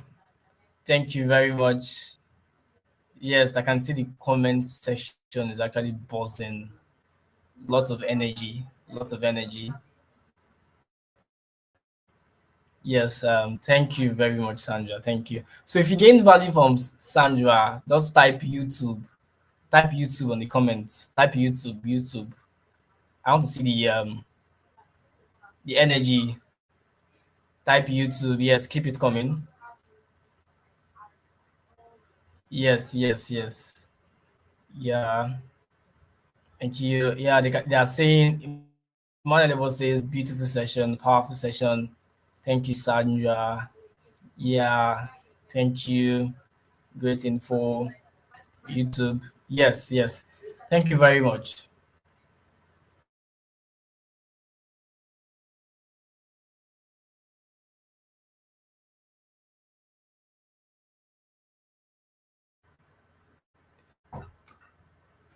All right, all right. Thank you very much. Yeah, I can see Esther. I can see Roots. Yeah, I can see our Web3 chief. I can see Bolan at the bio. Thank you for joining. Yes. So, I trust, I believe we have gotten so much value. We are getting towards the end. I don't want this session to end. I don't want any session to end. We did want to go so much deep. This was meant to be like, back in school when we did like all those GST 101, Eco 101, Ac 101, those introductory courses. So this is like an introductory, should I say, session, or like the name implies, break into tech. So we are trying to like break barriers, the barriers to entry. We're trying to tell you some personal stories of how we actually started, and that it's not actually as difficult as they portray. Although you have to do the work, definitely you have to do the work. So at this juncture, we're going to be opening the floor for questions. I'm sure we have questions. We have so many questions. I'm going to be turning the cameras, and I'll be bringing everybody, all the speakers on board to answer your questions. If you have questions for Chris, our performance marketer, you have questions for Chukwuemeka, our copywriter, if you have questions for our YouTuber Sandra, if you have questions for Joy, our virtual assistant,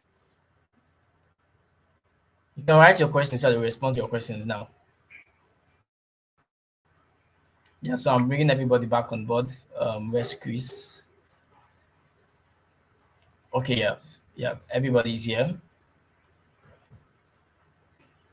So let's drop our questions. Then I will.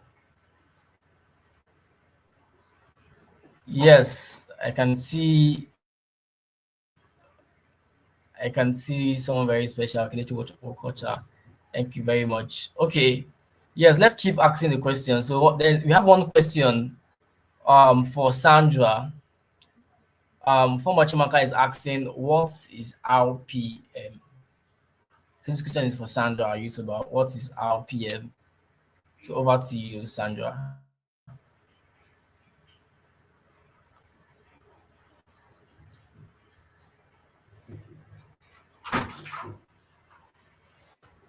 Okay, can you hear me? If you have questions, so if you are joining in now, yes, we can hear. If you are joining in now, time for questions.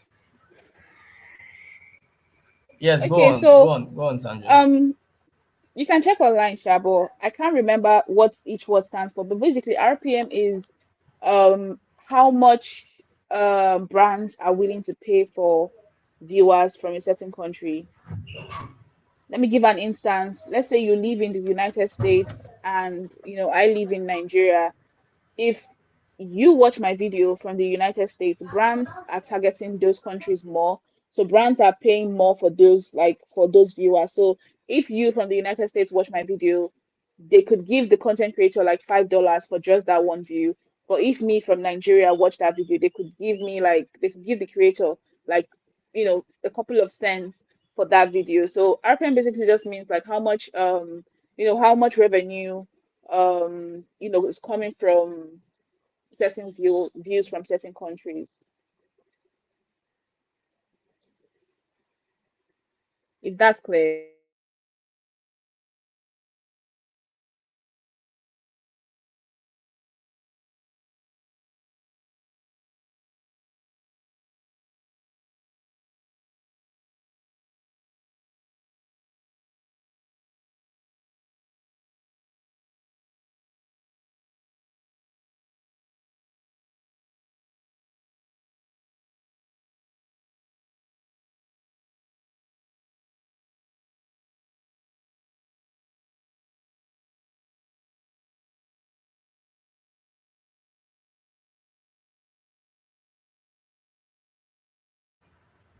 Okay.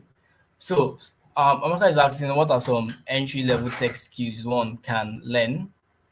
So can we hear me now? Yes. So, what are the entry level tech skills one can learn?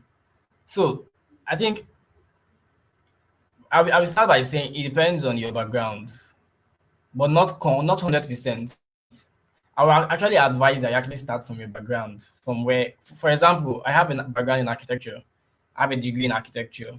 So my entry into tech was design. I started with design because you can see the relationship there.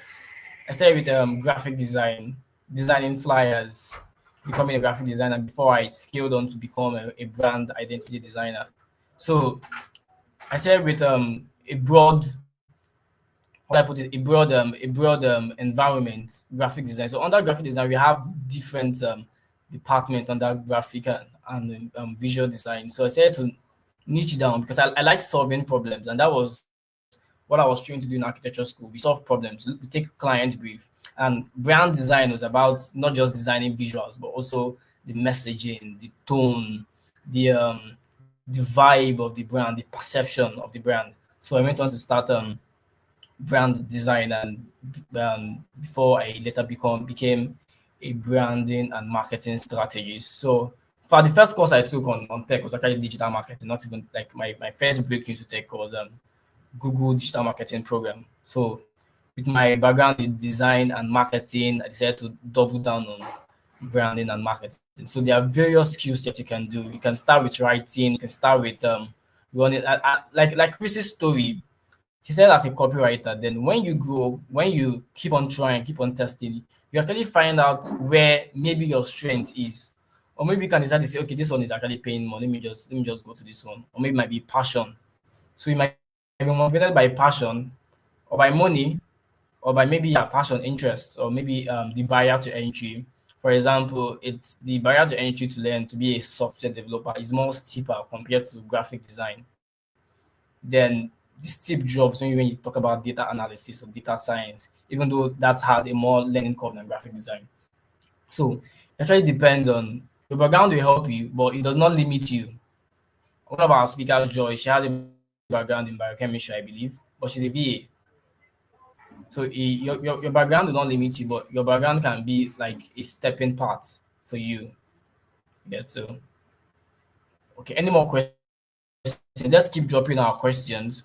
I don't know if any of our speakers want to add or contribute to what I just said. Chris, Sandra, Chukwuemeka, before we move to the next questions. All right. Let's move. Okay, Simi is saying I'm struggling again. Okay, there's a question here.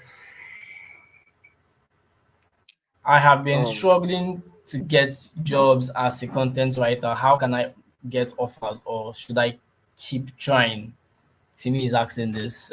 I'll give this to our maestro, Chukwuemeka, to answer this one. okay. Hello, Timmy. Um, nice to meet you here. So, firstly, I have to say, firstly, kudos. If you don't ever experience struggles, then I wouldn't know the sweetness of it all. Okay, so the first thing I will ask is, or I will ask you to approach is, firstly, do you have an idea of the kind of people you want to work for, the kind of person you want to work for, or are you just looking to shoot at any point? Now, in the beginning, most times that's what we do. We look to shoot at any point. So if you've now personally, like Chris once said here, when Chris started as a, I know there's a lot of stories behind Chris and I, but we actually mostly started with writing for B2B business owners. So, as a content writer, do you have an idea of what kind of person you want to write for, or rather, business you want to write for that can pay you something good? If you're just writing blogs just for the fun of it, uh, I really wouldn't know. Then another part will now be how good, how active are you on LinkedIn? By active, I don't necessarily mean constant posting 247. No, I don't necessarily mean that. But LinkedIn is a milestone. For instance, if you go search up, say, certain B2B companies, when you search them up, you look for their decision makers. By decision makers, we are looking at, say, their content managers, their HR, their CMOs. You reach out to some of these people by even cold DMs. Now, I don't know how you've been using to reach out to clients in the past, whether you've been just focusing on freelance platforms. Freelance platforms can work, but they've upgraded their reviews basically. So it's like, for instance, back then on Upwork, it would cost you, and with 10 connects you could apply to an average of, say, 3 4 jobs. Now with 10 connects you can just roughly apply for 1 job. I mean, you can see the difference. But LinkedIn is a gold mine. All you just need to, you can even go on LinkedIn right now and search, looking for content writer.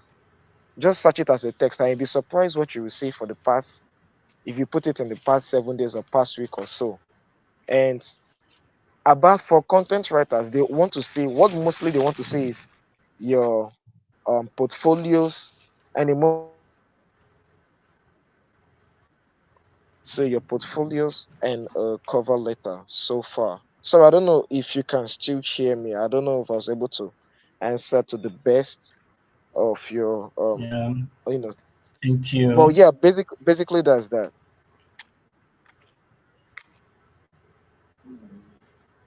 Yes, thank you very much. Thank you Yeah, very I think I much, Chukwuemeka. Um, okay, okay, go on, go on, go on, yeah, I think I may want to chip in something go on, there. Christian. Yeah, Chukwuemeka have said most part of it. The truth is that getting the first clients or the first people that will pay you really well for your role is difficult. And part of that difficulty is because of positioning, right? I think that's what he was trying to say. You have to position in a certain way. I mean, I've not been on LinkedIn for a while, right? But you have to position. When I mean position, let's say you want to write for a certain company or certain companies, let's say fintech companies. One of the best things you can do is for the next 1 2 months, right? All you're doing is posting about um, how those companies can upgrade their content game. Um, you know, post that 2 3 times a week, right? And then engage with other people, and then create your own portfolio. Create blog posts that are actually standard, and then keep reaching out to those people. Me, I don't really like Fiverr. I don't like Fiverr. I do not like Upwork, because it was a bidding game. It's a bidding war. I prefer to find the company myself. They always need. In fact, you can go as far as I think there was one I did where you pick out some blogs that they have and be like, look, you've written a better version of this blog, and you want them to take it, even if it's for free, right? Those are some of the ways. Like I said, it's difficult in the beginning, but once you get past that grind from the beginning, it's an upward trend from there. Thank you.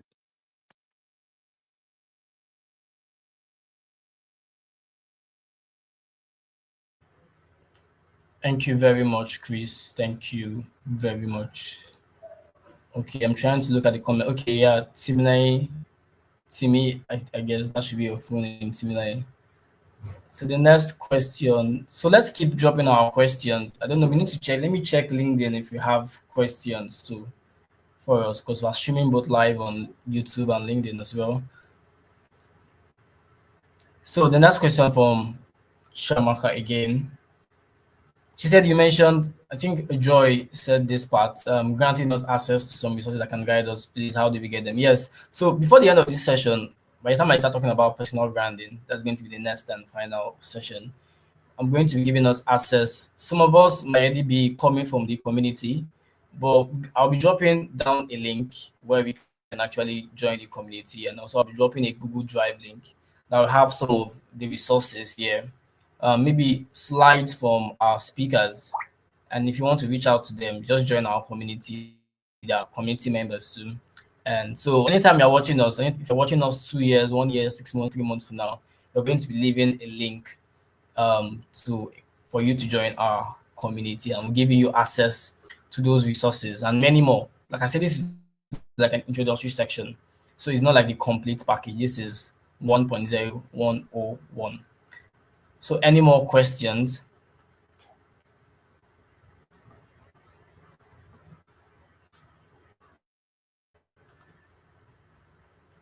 All right. All right. I guess that'll be okay.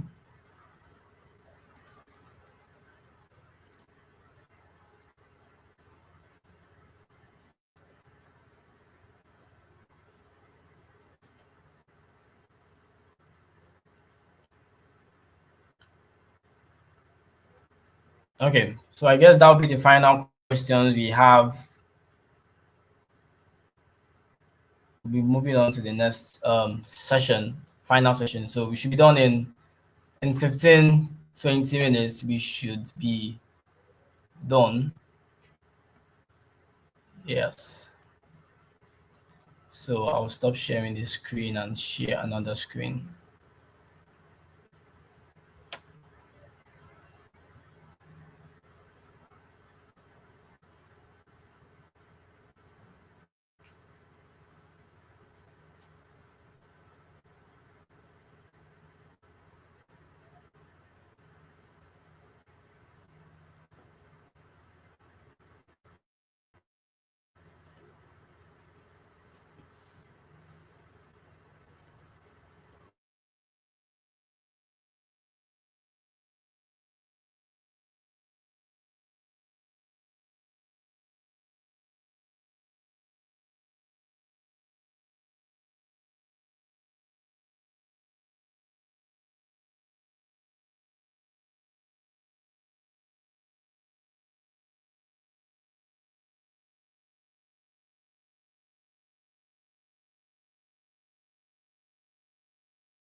Let me know at which point you can see my screen.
Yeah, so let me know when you can see my screen. If you can see my screen, drop a comment in the comment section.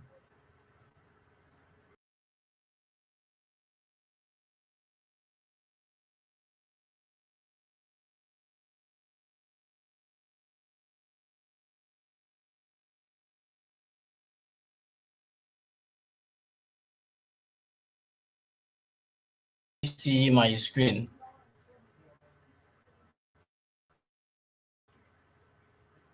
Yes, thank you. So the next session is actually going to be talking about personal branding. We are going to be talking about personal branding. Just give me a sec. Okay.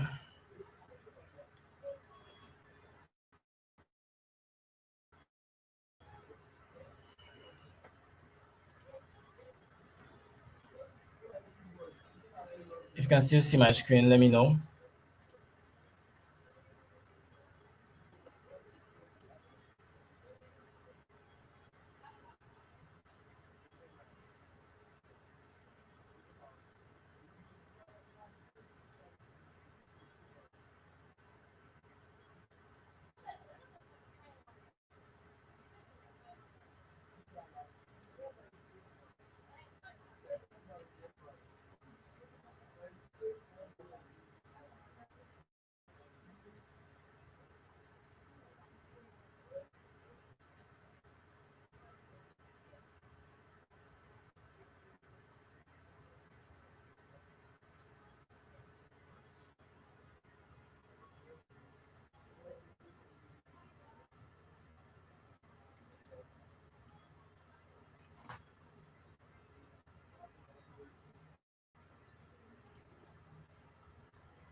Can we still see my screen?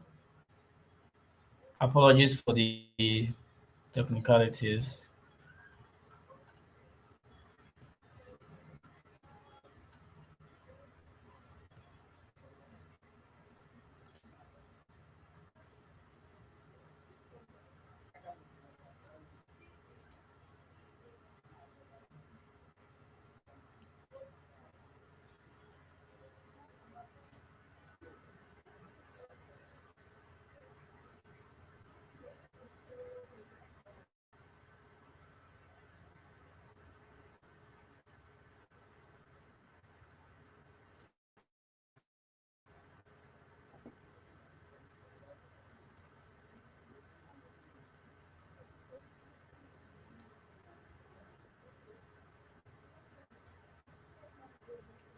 All right. Yes. Thank you, Jackson. You can see my screen. Thank you. Okay, can you see my screen now? Everyone, are you good?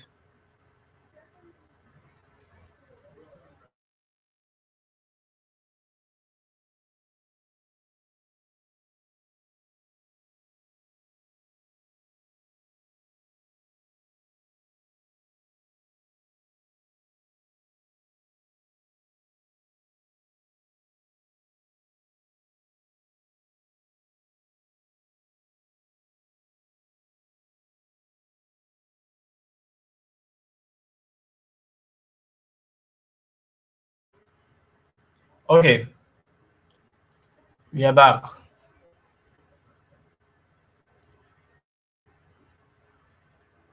Okay, the power of positioning yourself online.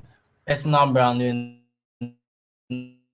101. So I'm just going to be very quick on this. We're going to be making the slides available for people, for members in the community. Yeah, so let me know if you can still see my screen. If you can see my screen, let me know.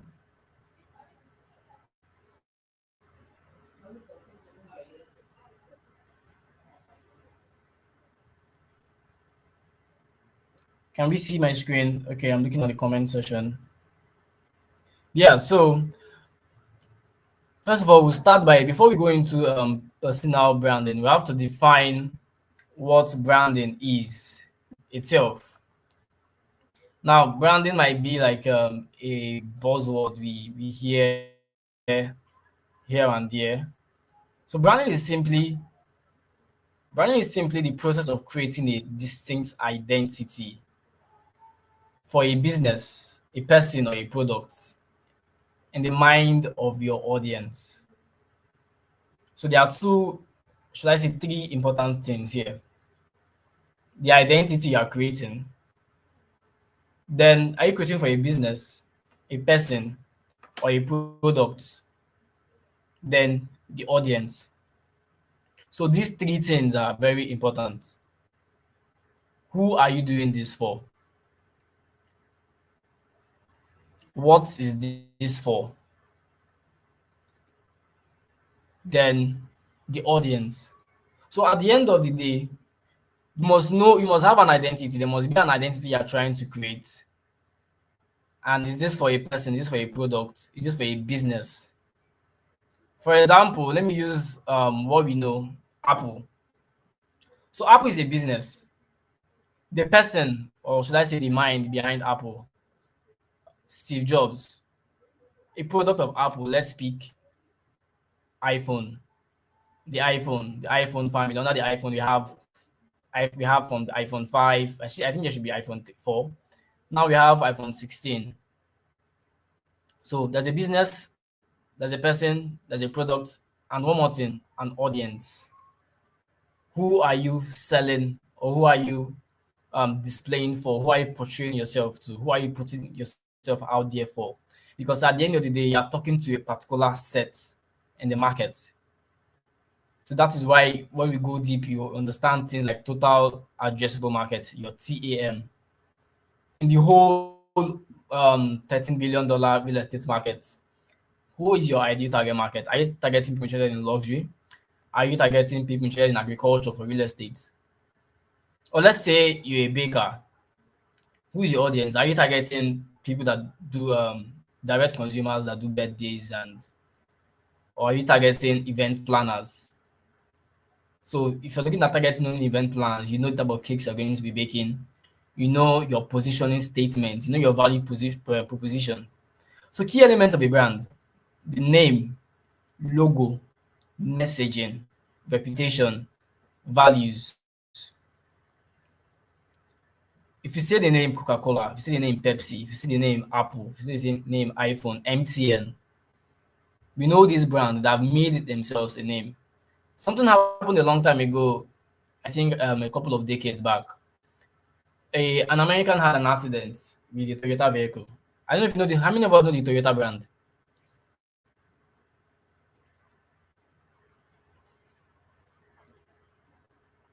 Can we all hear me? Let me know if you can hear me, please. If you can hear me, write personal brand. Just type personal brand in the comment section. I'm not going to bore you. I'm just going to go straight up. But it's important you understand this. Yes, thank you very much. Let's get back into it. Logo. So in the case of logo, let's say they were talking about a personal brand here. We can say your picture, your visuals. Who are you? Is there a face to this brand? Let's go to the next slide.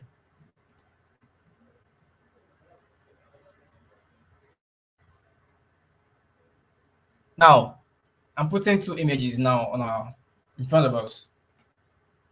We have image A and we have image B. Now, both of them are actually the same. They contain the same thing. If you see image A, you might think it's Zobo. In fact, let's assume both image A and image B is Zobo. So for my friends watching, maybe you're not Nigerian or you're not West African, you might not know what Zobo. Zobo is it's a local drink in Nigeria made from the hibiscus flower plant, and it looks almost like a Coca-Cola drink. So if you look at this, you might think it's Zobo. You might think it's when we were growing up, we used to drink Eve. It has this colorant and it has sugar, it has flavor. So looking at this now, no branding, just plain. But by the time we put a brand into it, put a name to the brand, put a color, put the visuals, and now it's now Coca-Cola. So like this is just a random drink on the shelf. But this way, I can sell this for $1, but I can sell this for $10. Now, a bottle of Coca-Cola in 2025 April is going for about 500 naira. But this may just go for 100 naira. So the only difference is the packaging. The content may be the same, but the packaging is what is going to distinguish it. I hope I'm making sense. So, who am I and why should you listen to me? My name is Rizin Mengwa, and I'm an architect by profession. I'm a branding and marketing strategist with a passion for helping individuals and businesses position themselves online. And I'm known for simplifying complex ideas and helping people show up with clarity, confidence, and purpose, whether online or offline. Because at the end of the day, branding is about perception. What does your market, what does your audience think about you? And I've gone on to speak to over 3,000 youths, both offline, mostly offline. And I'm the CEO and creative director for, I have an agency, my brand, Vision Atelier Creative and Digital Marketing Agency. And we have been on the marketing space for 3 years now, although I started as a freelancer. And let me just give a backstory to how I actually started. I'm not going to bore us. So I started as, like I mentioned before, a graphic designer. And what influenced that was my my design background, my architecture background, that helped me to transition into a graphic designer and then brand identity designer, started freelancing, learned website design. So I was not completely certain of where I was going to be in the future. But I knew I wanted to go into tech. I didn't know there was actually a thing called tech until I saw an ad on digital marketing. Then after I took that fundamental good digital marketing course, it can give me more insights about the whole world of tech. So I went on from being a freelancer to starting an agency of four, we are about 8 team members now. You can check our website, visitatelia.com, or check us on Instagram. And our purpose is to empower businesses with professional online presence. We have a vision to revolutionize the tech landscape in Africa by being the leader in creativity, innovation, and tech expertise. And we are built on key SDG goals: quality education, gender equality, decent work and economic growth. We have balance and reduce inequalities, and so many others. But these are our core focus. Now, we're a team of 8 creatives, ranging from you have a digital marketer on our team, we have a web developer, we have a UX designer, we have a graphic designer, we have our own social media manager, and we have our own copywriter and our chief marketing officer. Then we have me. Yeah, so we're going. And all this started from just one idea. If I decided for my hostel back in uni. Yes. And the lockdown was a very good eye opener for us. So what is personal branding? Now we have defined what branding is in general. So branding can be a term that can use to define a product, a business, or a person. So now we're taking it back to us, ourselves. So personal branding is the intentional effort to shape how people perceive you. It is how you show up, whether it's online or offline, through your voice, your content, your values, and your presence. So how when people think about you, Sheyi, Daniel, Tunde, Usain Bolt, Ronaldo, what can we attribute you to? What can we recognize you for? So what perception have you built, whether online or offline? So if you look at the visuals here, I'm showing you my Facebook. This is my Instagram. So what I've tried to do here is I've tried to build a good perception of myself online. I tried to build a good perception of myself online. If you see my My Facebook is actually a verified account. Says I'm an architect, brand designer, personal branding coach, a full stack digital marketer, and a violinist. And yeah, then on my Instagram it says I help youths, entrepreneurs, and brands with branding and marketing strategies. So if you look at this, there is something key. There is something you can reference me to. Then my banner on my Facebook here actually tells you who I am. The same thing if you go back to my LinkedIn. So I've created a perception here. When you go to my any of my social, you see this corporate, professional, um, kind of person you want to actually interact and do business with. That's the whole idea. So apart from offline, online, even offline, how what do people perceive you as? Now, why does personal branding matter, especially in a country like Nigeria?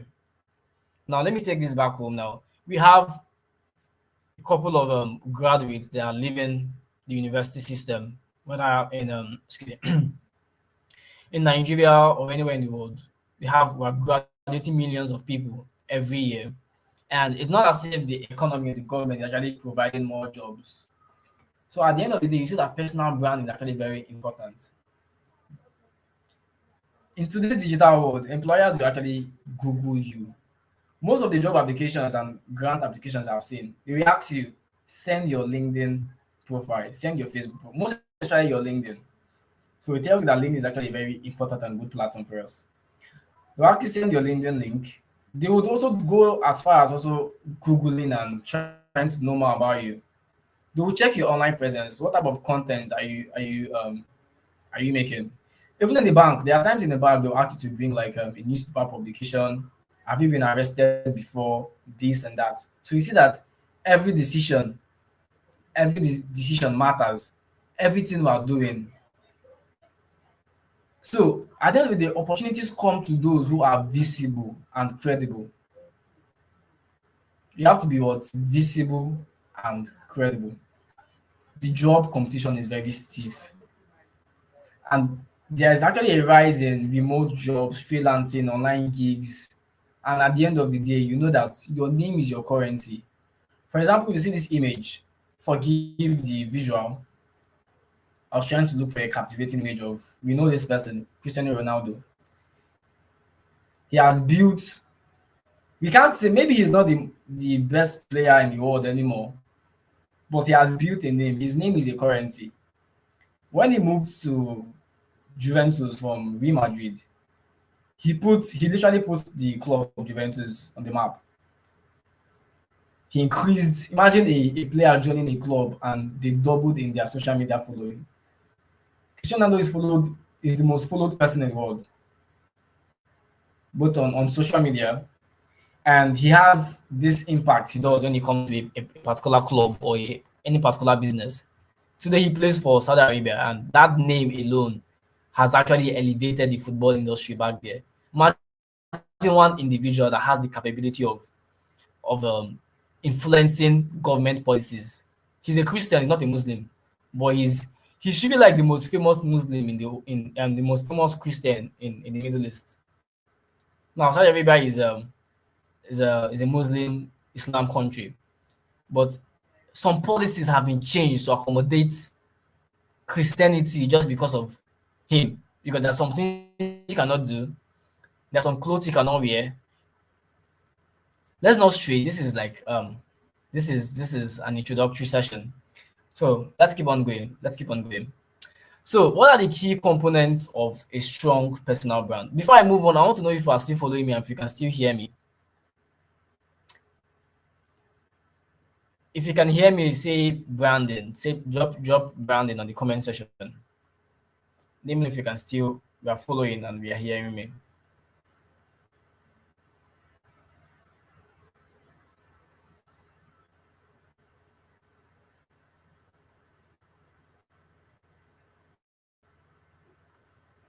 Yeah, if you can hear me, just drop branding on the comment section. Okay. Thank you very much. Thank you very much. So the components of a strong personal brand.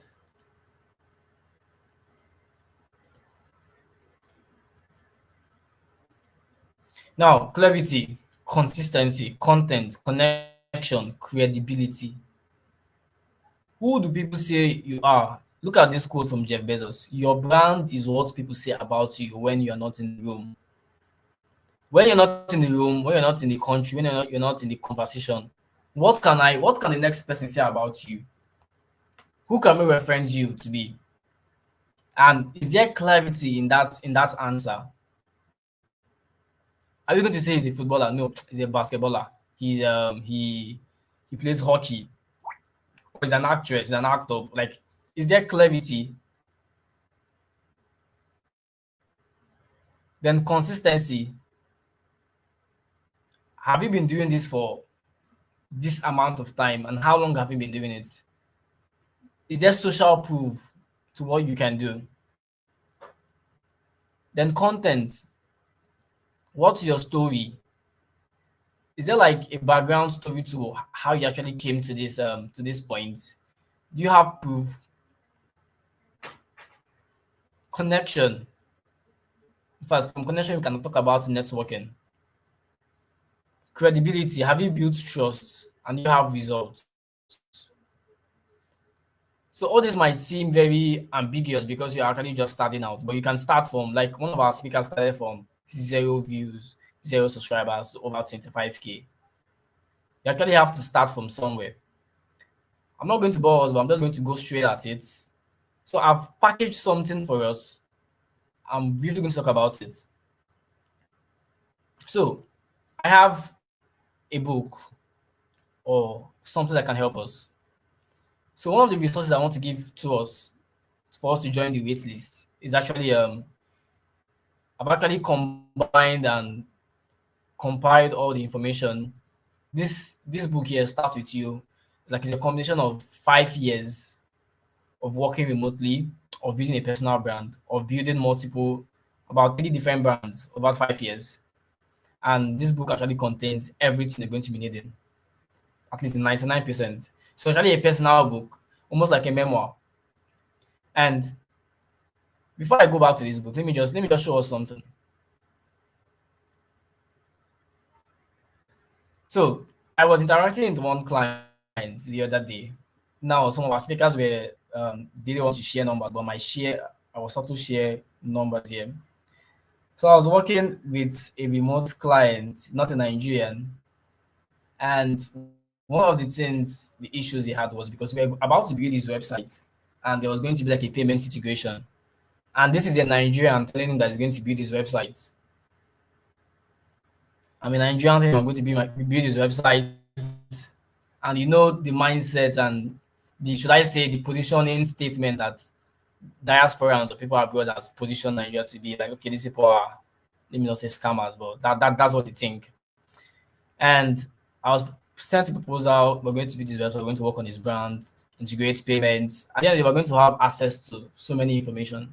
So if you look at this screen here, it says there are people who, by virtue of families, they cannot steal no matter what. And he was I just have to extract this particular text or this particular image from the whole conversation. The idea is that he was trying to see if he can actually rely on me. So what I did was just to send him my LinkedIn profile.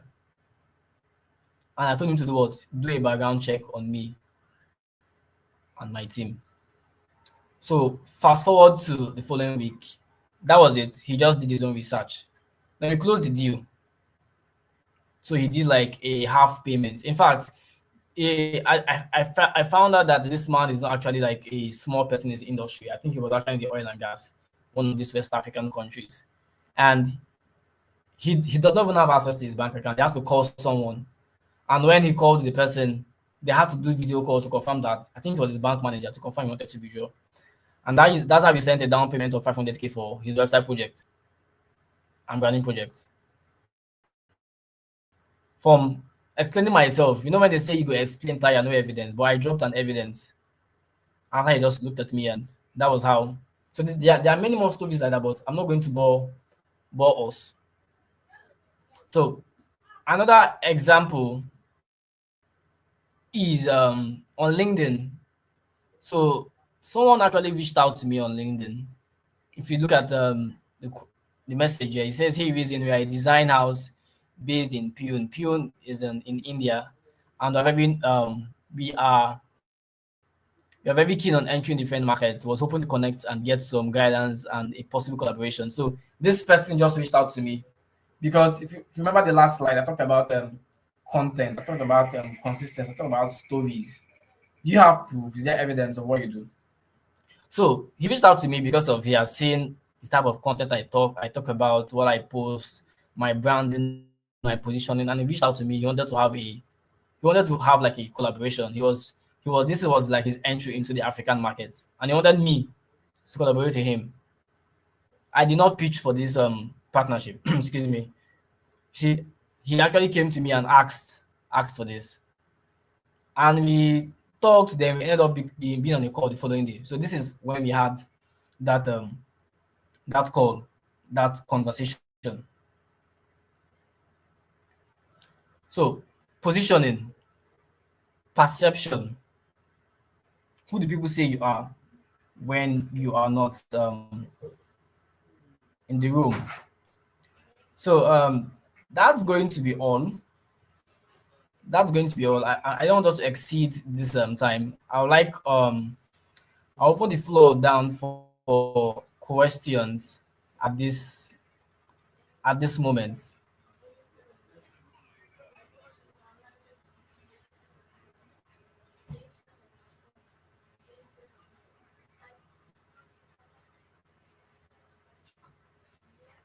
So further questions. Do you have any questions? Do you have any questions? So that's everything I have to actually tell you about personal branding today. And this is going to be like the last slide, the last presentation about personal branding and positioning.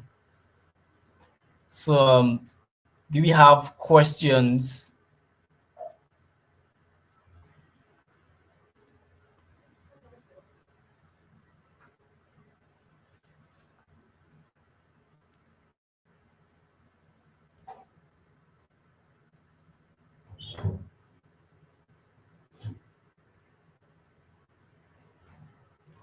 Okay. So I'm checking the comment section for the questions.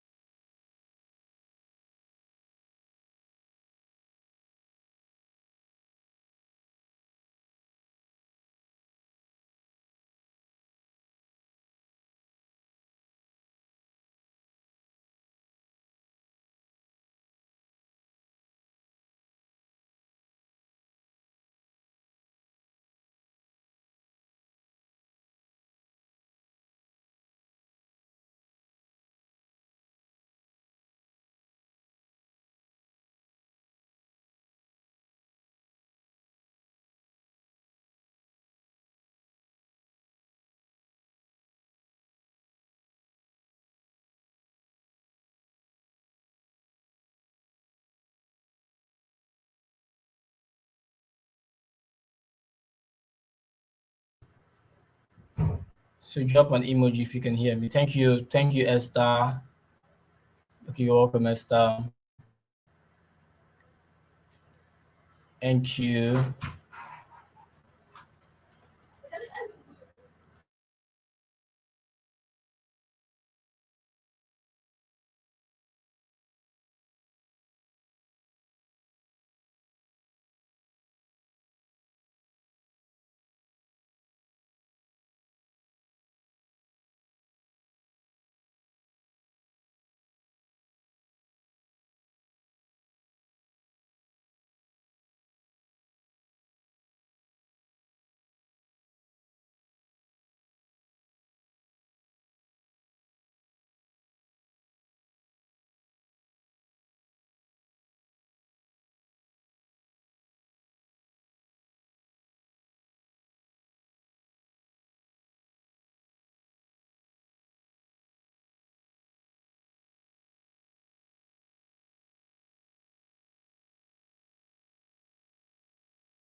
Okay, yes.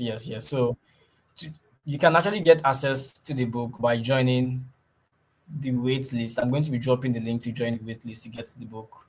So the book is about being knowing what is becoming known for what you do, owning your voice and using it to attract opportunities that align with your purpose. And you actually discover the real meaning of personal branding and how to actually do it right, how to stand out online, even if you're just getting started. Practical steps to build trust and influence your niche. Why your story is your greatest asset. How to position yourself for client growth and even for career moves. Then yes. So by joining this wait list, you get exclusive access to launch bonuses. Yes, you get exclusive access to so many launch bonuses and also have an opportunity to be a part of a community. There's going to be a whole lot of bonuses you're going to be getting if you join the wait list. So I'll be dropping the link. I'll be dropping the link. I'm also going to do like another video giving a thorough overview about the book. So it's going to be 10 minutes long, talking more in depth about the book and what you stand to get. Yeah. So thank you very much, everyone. We have come to the end of this webinar. We have come to the end of the webinar. Thank you. Thank you so much. So I appreciate you all for joining in. It's been over 2 hours. Wow, this has been a lot. It's been a lot. Yes, thank you, Caitlin. Caitlin, thank you for joining in. Thank you. Yes, thank you, Esther. Yeah, thank you very much. And we are going to be bringing this session to an end. Thank you very much. I'll be dropping the link for you to be able to join the waitlist to access the book Start With You. Bye bye, everyone.